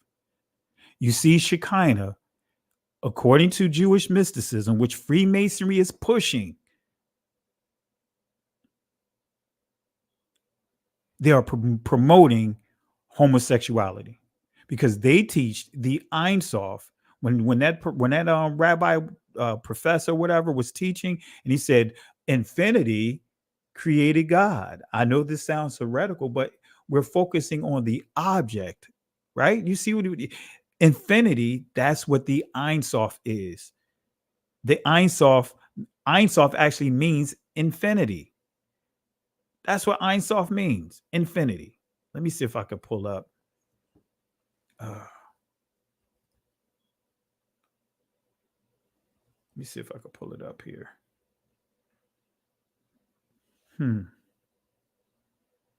Is it in this one? If it's in this one, this would be great. If not, I mean, I'll Google it so that way you guys can understand who the Ein Sof is. If it's inside this one, it'd be great. I have to get back and do some of my old lessons when I was going hard showing you guys the truth about Judaism, the lies. Let me see it.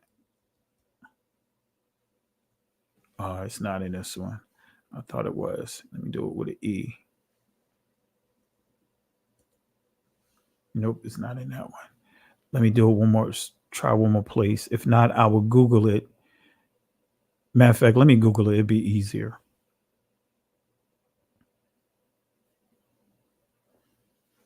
Let me see.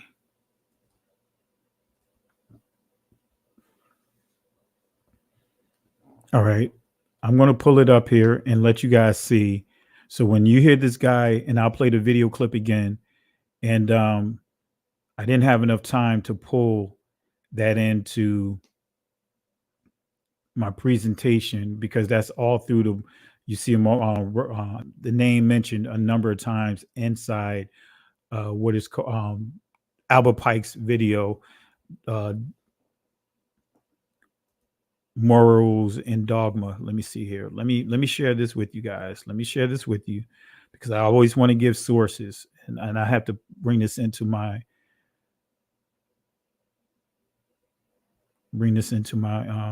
presentation as well. So let me stop the screen. Let me share this right here.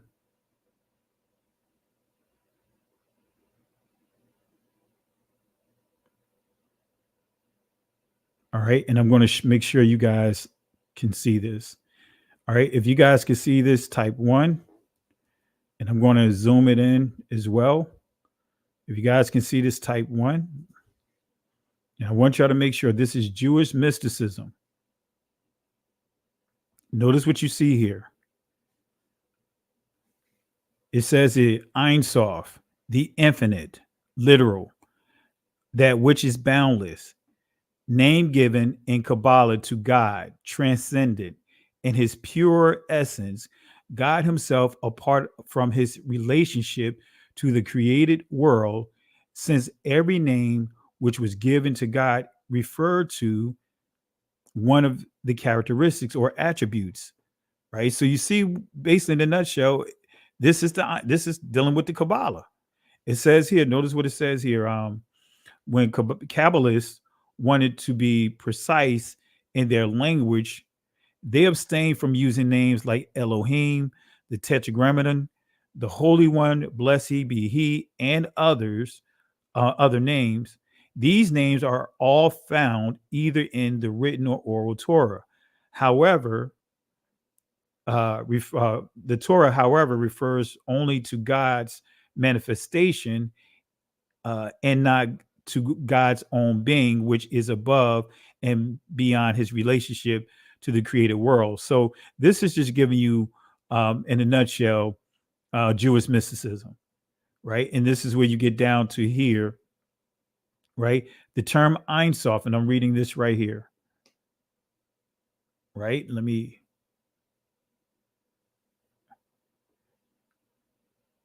So the term Ein Sof is found in Kabbalistic literature after the 12th century. However, it was apparently not coined as a technical term, since this was not the style in which in the medieval, but anyway, so it was the 12th century. A lot happened in the Middle Ages, right? But as you can see here, that's what Ein Sof means. Going back up at the top here, Ein Sof, the infinite. Now, with that in mind, let me go back to that rabbi teaching about this so-called God before God nonsense. Let me let you hear it again. So now you can understand what he was saying when he said infinity created God. Let me play that again. So that way now you can make sense of what he's saying. He's saying Ein Sof created God. Let me see here. Let me pull it up here. And shout out to my buddy Jay Highstyle. I just noticed you was inside the chat, man. I've been meaning to give you a call. My apologies.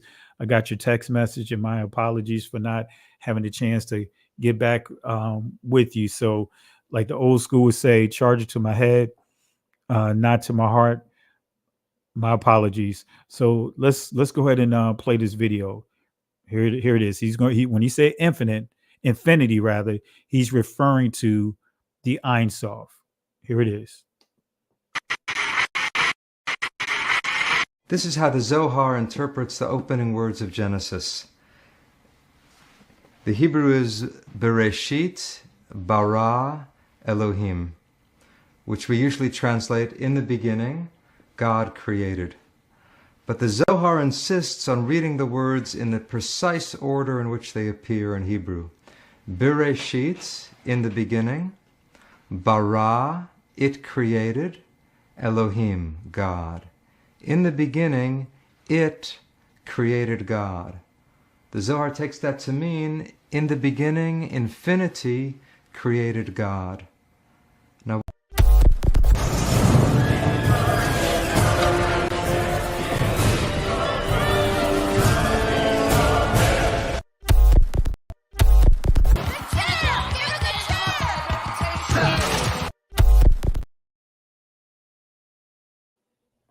so with that in mind, family, as you see, you have the Omega Sci-Fi in their ritual book. Let me make sure I zoom this in so you guys can understand. This is in their ritual book, right?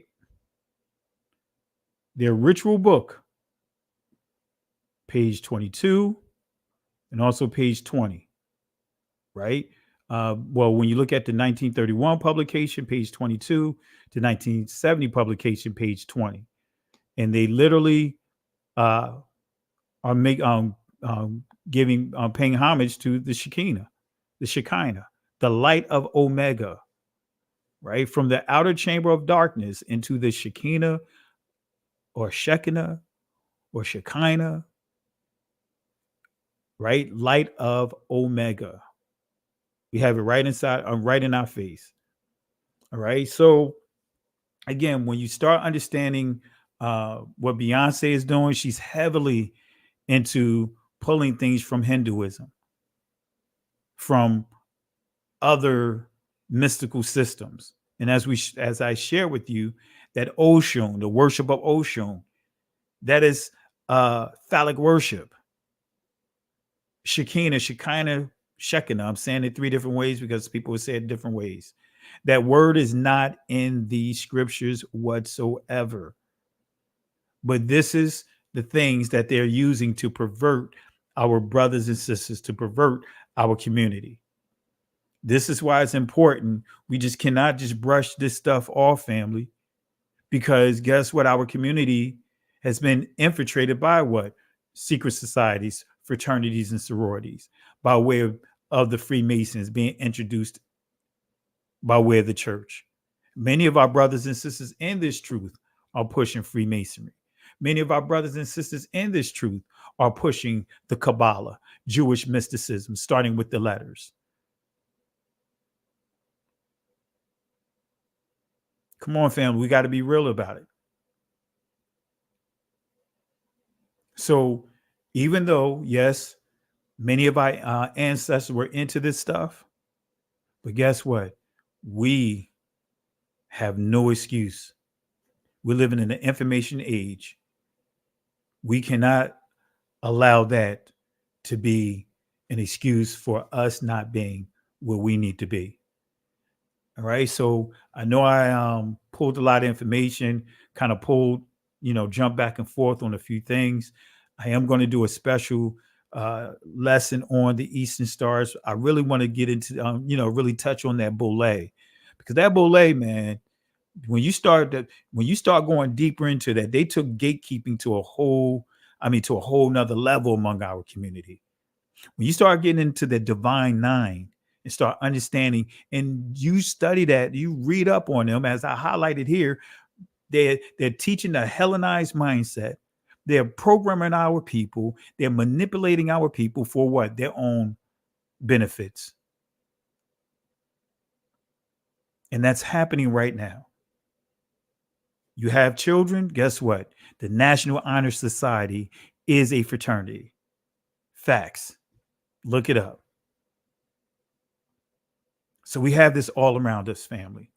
This is where we have to just, again, man, this is why the Messiah said, this spirit This spirit right here can only be what?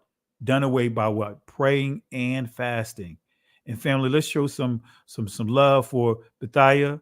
Let's show us some love for the contribution tonight. I'm sorry, my apologies. And those that I may not have caught your contributions, thank you. Really appreciate the love and support you guys are showing the channel. Really appreciate it. Thank you for investing in what we do here. Thank you again. And let's show her some love. We have she's an elder. Let's show the elders some love here, family. She is an elder. She has a lot of wisdom with her. And thank you for the support.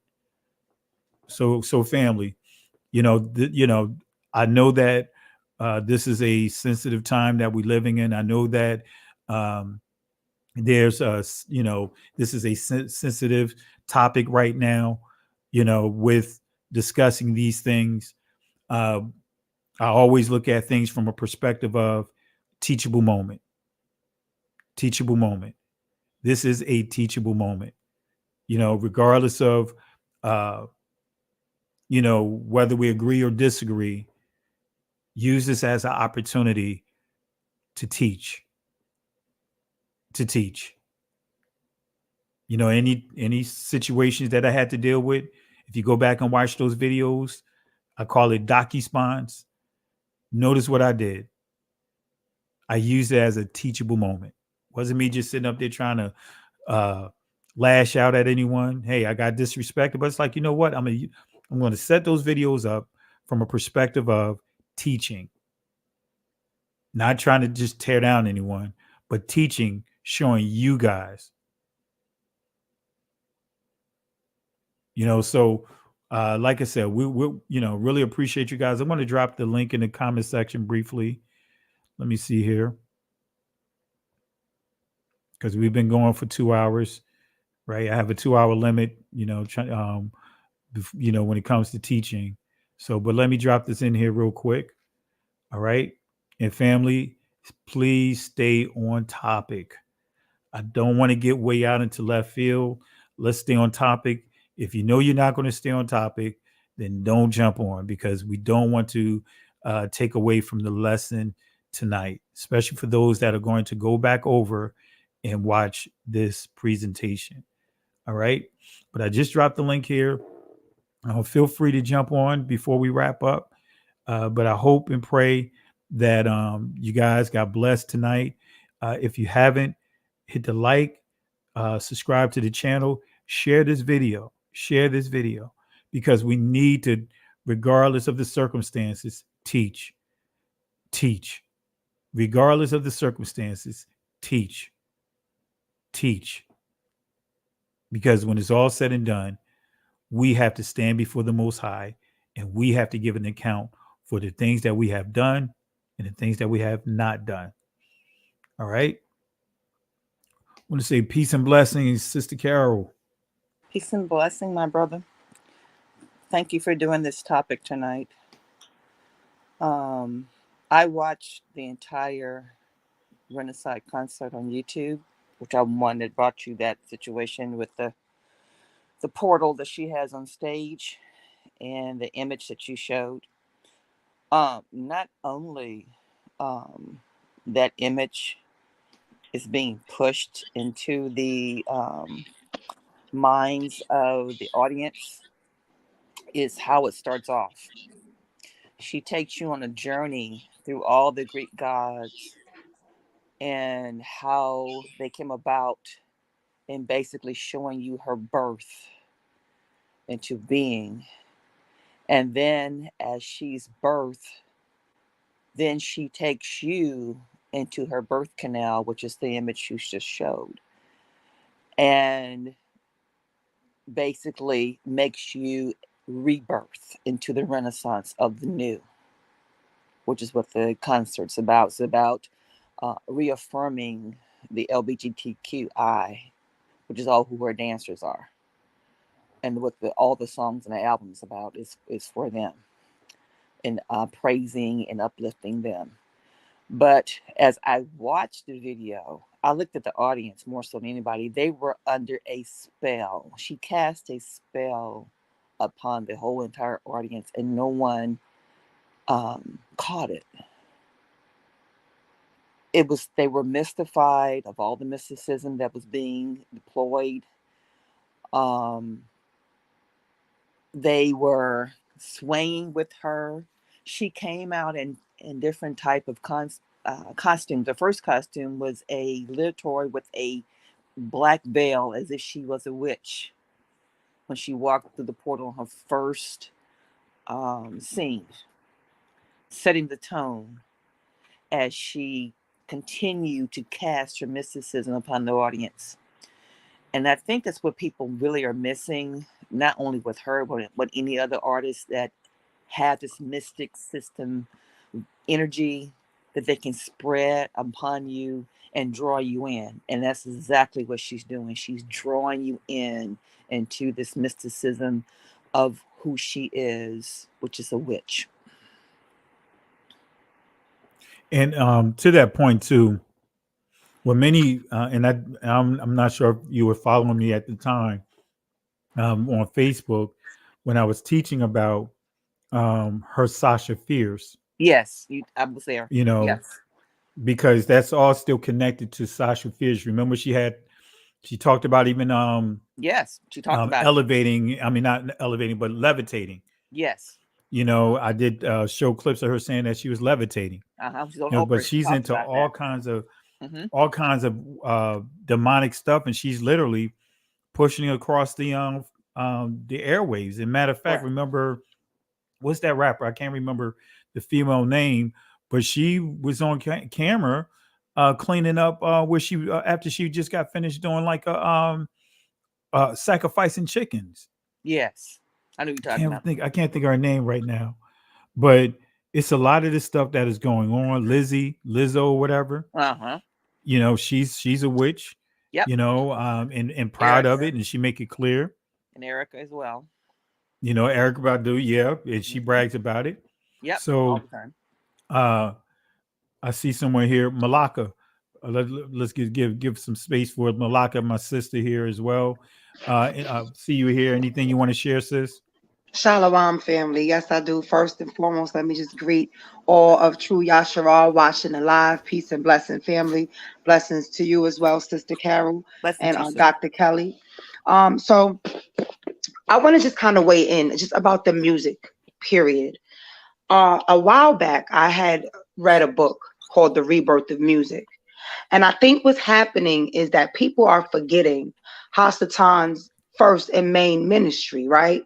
He was the minister of music in the heavens. And when he was cast down, he took a third of the angels, something like that, with him, third of the stars with him.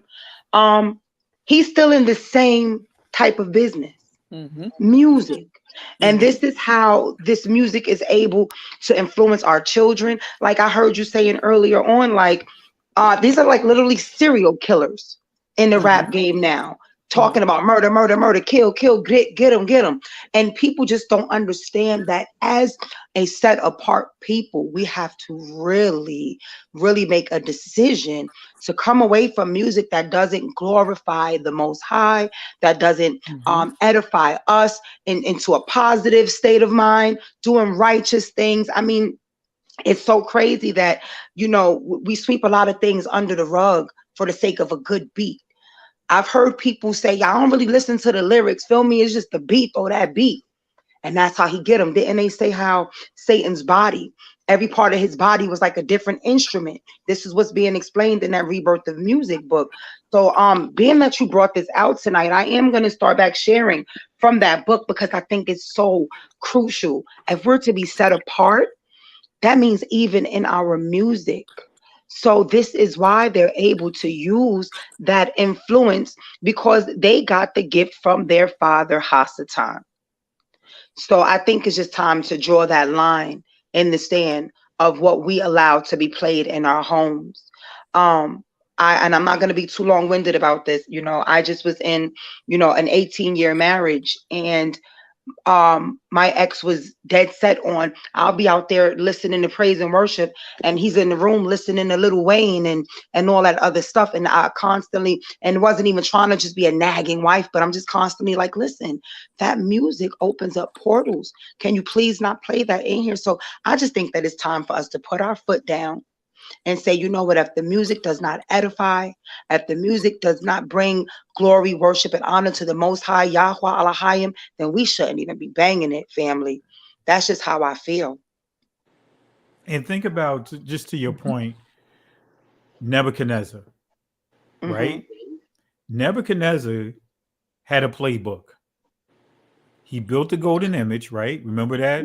And actually, I'll read it real quick from chapter 5. I mean, chapter 3, but verse 5.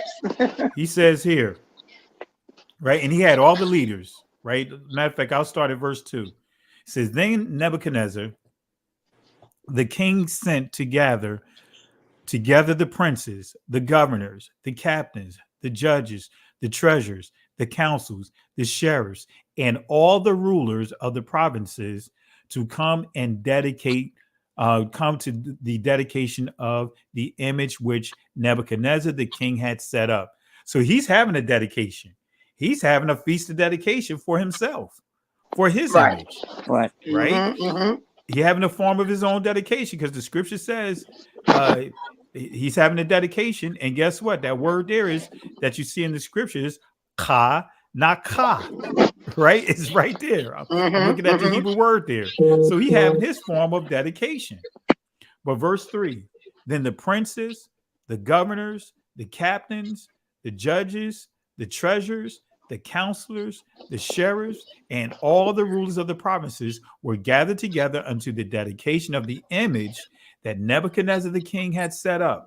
And they stood before the image that Nebuchadnezzar had set up. Verse 4, then an herald cried out, to you it is commanded, O people, nations, and languages, that at what time you hear the sound of the cornet, flute, harp, sackbut, psaltery, dulcimer, and all kinds of music, ye fall down and worship the golden image that Nebuchadnezzar the king has set up. Come on. And so what happened? So he got all the leaders to basically get on the same page and help what? Push his message. When they heard that music, when they heard that music, it was time to worship him. Yep. So what was the results? They played the music, right? It says here in verse 7, it says, because he gave the penalties of those that wouldn't, it said, and whosoever not falleth down and worship shall the same hour be cast into the midst of the burning furnace. That's right. Verse 7, therefore at that time, when all the people heard the sound of the cornet, flute, harp, sackbut, psaltery, and all kinds of music, all the people, the nations, and the languages fell down and worshiped the golden image that Nebuchadnezzar the king had set up. Yep. Yep. You got it. And that's exactly what happens when we are hearing this music and we decide to want to dance to it and gyrate to it and move to it. You're worshiping the deity behind that music. Yes. Yeah. And think about it. Who is Judah? Come on, we're the praisers. Come on, what better way to sway the Most High's chosen, who is the royal priesthood to hold a scepter, is to shift them over to another deity to worship and take them away from the Most High. That's the biggest blasphemy you can do to the Most High. I'm telling you.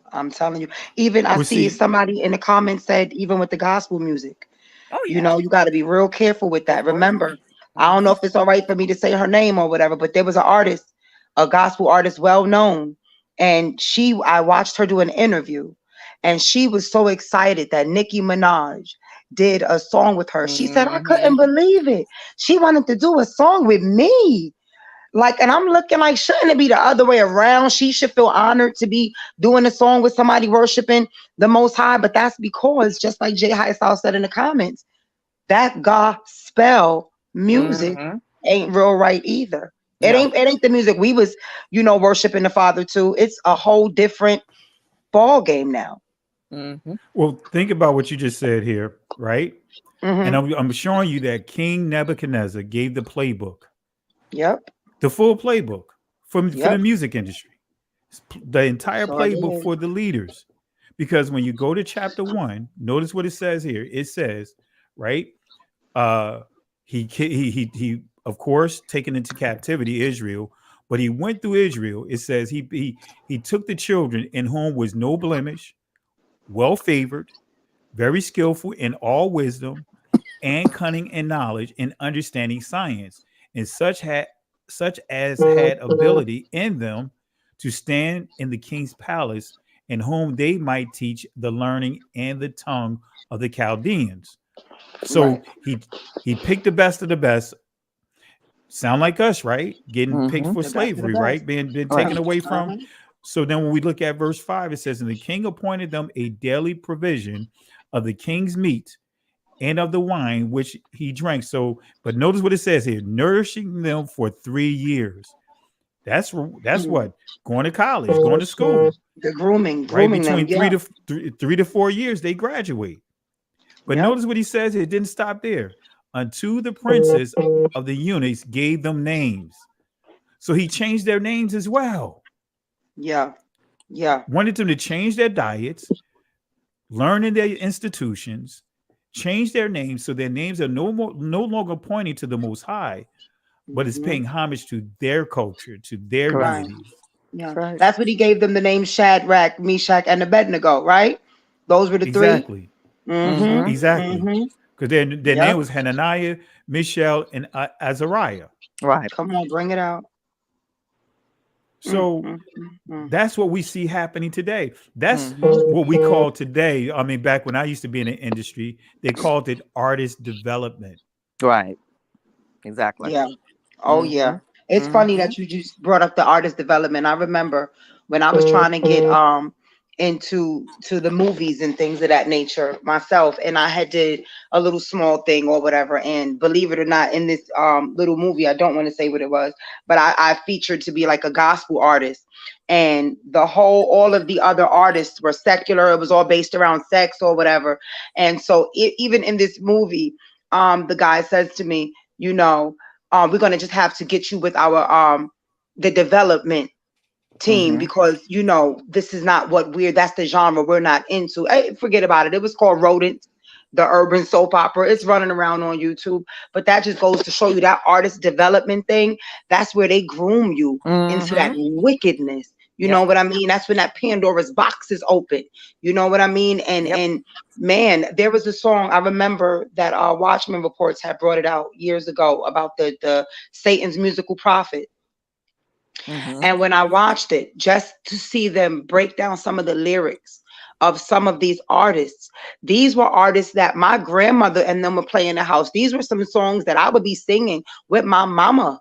You know what I'm saying? And when you really, really take a step back and the Most High opens your eyes to see the truth, you really realize that you're saying some sick, demonic things. And it just breaks my heart now that I'm awake.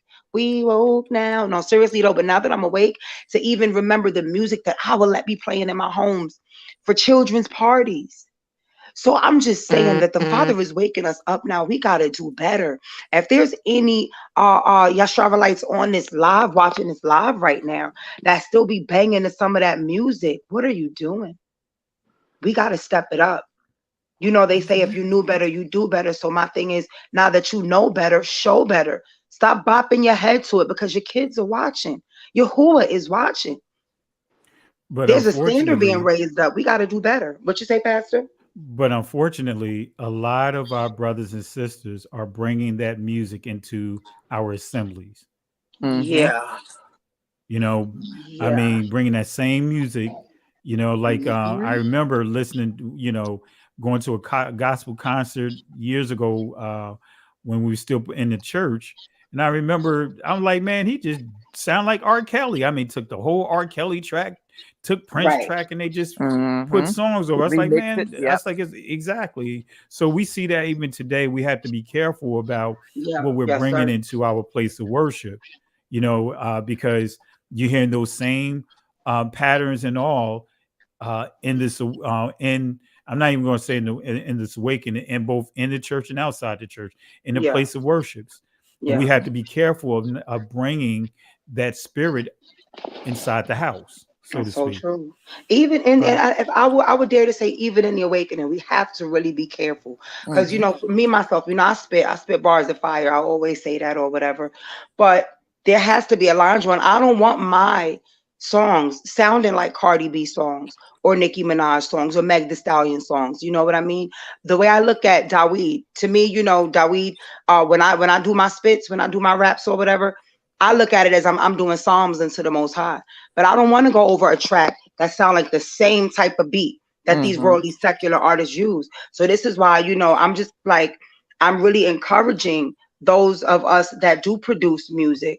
Don't take their stuff, their type beats, and then make your beat kind of like their beat. Ask the Most High, who is the giver of gifts, to show you how he wants that beat to go, for your song to go. We don't want to sound like them. We got to be set apart. It's so funny.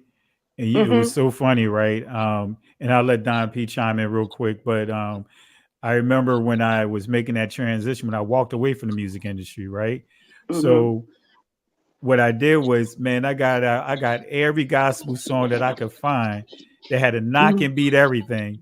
And what hit me, right, I was driving down from New Jersey to Virginia, and this gospel beat came on. And before you know it, I'm rapping over it, talking about somebody split your dome and all kinds of stuff. And I caught myself, wait a minute. It's like I'm doing what I was doing back in the world. Before. Yeah. So I literally, from that point on, stopped listening to any music. I would literally drive 5 and 6 hours with nothing playing in my car until my wife gave me a couple of Fred Hammond CDs. And I was like, that was the first time I actually heard music that was actually ministering, you know what I mean? Right. And I was like, okay. But prior to that, it was like literally I wouldn't even play any music in the car because I just didn't want to hear music that take me back into a lifestyle I used to live. And that's part of the problem, is many are listening to music and listening to things and embracing things and bringing it in and putting the Most High name on it and thinking that is his will, but using that to keep them from having to give up anything. My. Bring it out. That's the truth. That's the truth. So real quick, Brother Don, what you got? Man, you already landed your plane? You landed your plane already? No, I didn't land my plane already. I thought you landed your plane already.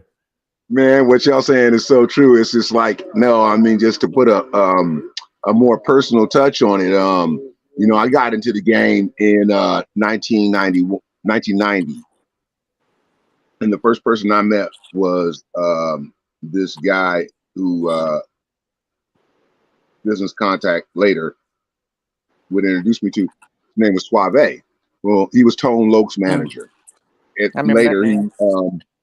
Later, like in 91, he was manager of Digital Underground and would connect with Pac. So I'm here in the Bay Area, so this is my whole scene. And if you know about music at that time, it was like the Bay was coming up. So I was knee deep in it, doing the LA thing as well. Death Row, all that.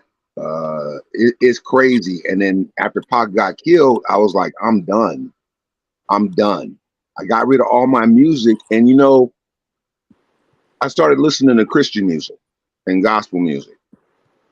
And my mindset began to change. And then I had a reality check. I went to the Grand Ole Opry and I found out that these people were all the same people. Exactly. Because remember, in the industry, you learned in the industry, because I was in the industry as well. And so a lot of these gospel artists were artists that could not get a record deal, and they went the gospel artist route. Because at one time, remember how easy it was to go the gospel route, even though it's more, I guess it's more challenging now. I'm not sure, but at that time, that was the playbook. All right, you failed at going to secular, go the gospel route. Yeah, I mean, that was the time of the Hezekiah Walkers and all them. some of the new groups. What was it? Destiny? Not Destiny. Was it? What was it called? What are they called? Oh, you Something talking with about Mary What now? Mary? well, they were there, but no, I'm talking about these. They were younger ones, Oh, you and talking they. about the Clark sisters? No, the Clark sisters Mm, are old. no. No, you What was talking the about the name of '90s, it? right? '80s and Huh? '90s, right? I'm talking about mid '90s. Mid Yeah, 90s. mid '90s. Yeah, Oh, the Clark sisters was the '80s. You Right. had Mary Mary was like the towards they were older. They were older, but they no, were these like were the more late younger '90s. people. This was time during the stomp generation. But at I any can't rate, remember. I lost. So I was disenchanted with the whole thing. So I eventually got back into the rap game and into the music game, I should say. And this time, Yeah. I was Trinity. in management.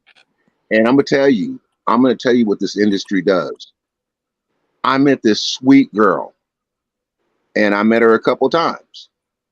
And I met this ambitious young man, who wanted to take the tiger by the tail, but you know, they were just. Let me tell you, they are entirely different people than the people that I met back in the '90s,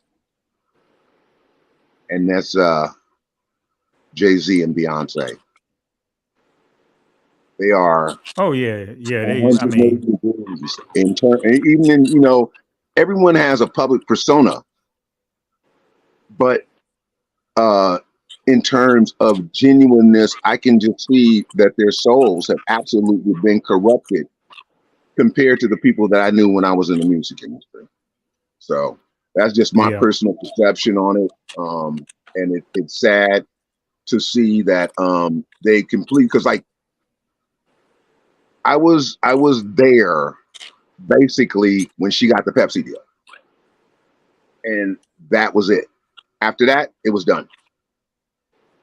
You It said you was was there done. when Pepsi was just being sold out of the back of a car. No. When she got her No, I'm Pepsi just deal. picking with you. I'm just Yeah, picking with yeah. you. I'm just. But you know what? I Yeah. think that kind of changed Michael Jackson too. Maybe it's something Well, about Pepsi. money changed a lot of people. Maybe it's You something about know. Pepsi. Yeah. But Sister Carol, anything you want to share? Because actually, matter of fact, Don P, I'm gonna start with you because I'm getting ready to wrap it up because I got to get up early in the morning. I didn't realize it was 1 a.m. But I'll Yeah, start I with you, did. Don P. I'm gonna go ahead and let you Um, land your plane right now. Go ahead, go for it. okay, so like my sister was saying, that music is designed to put you into a lane, and the lane that they want to put you into is criminality because the slavery system 2.0, all of that is designed. That music, it vibrates on a level that gets into your subconscious and your spirit, and it has you doing things and thinking ways, like you were saying, Pastor Kelly, with your example about the music you was listening to, and all of a sudden you got all these other lyrics on top of it. It really does do that. And so take heed, because your ears are a gateway as well as your eyes. And I'll end my plane there. Absolutely. Who you want to throw in the garbage can? The music industry. Absolutely. Where's my garbage can at? I got so many videos here. Here we go.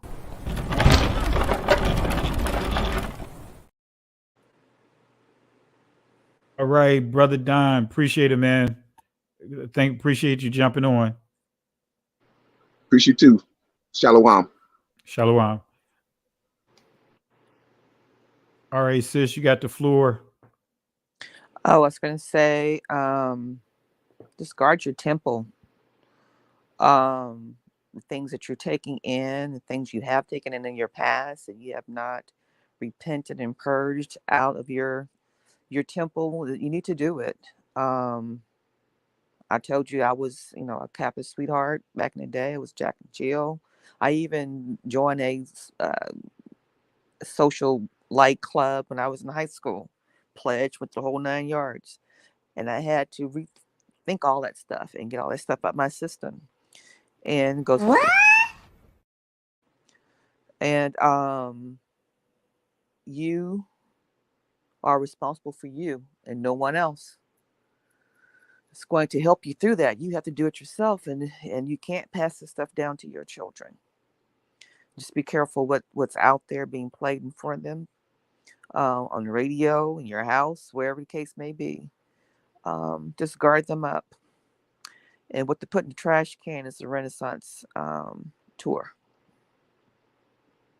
Absolutely. Let me get my garbage can out.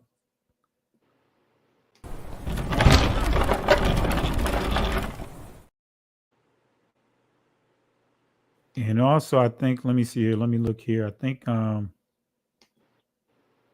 Malaka, she wanted to put in it. Let's see what she wanted to put in the trash can. She said, give the music industry, the trash can, and the gospel industry as well. So we're going to throw the music industry. We're going to throw the gospel and all that other stuff. We're going to throw that stuff right in the trash can.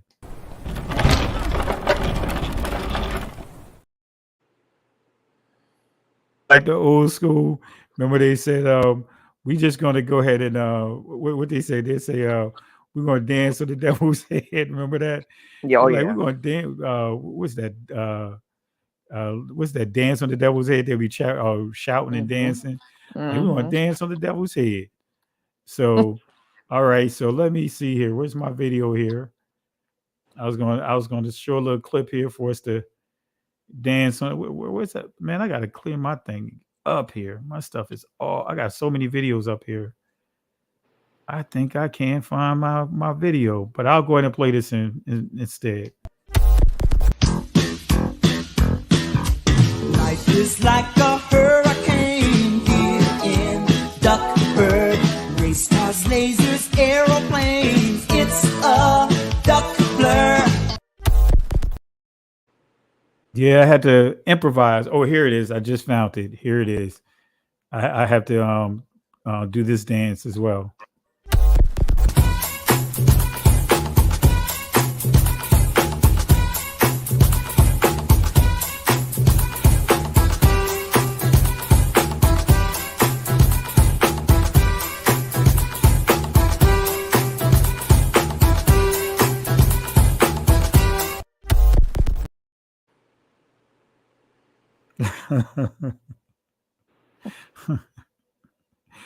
So, Sister Carol, you probably was doing this as well.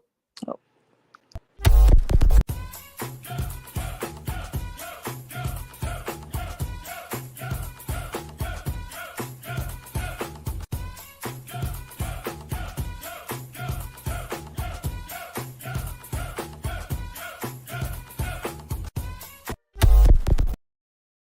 Shoot, quiet as it is kept, when that premiered, I was doing that with them, right along with them on that when it aired that night.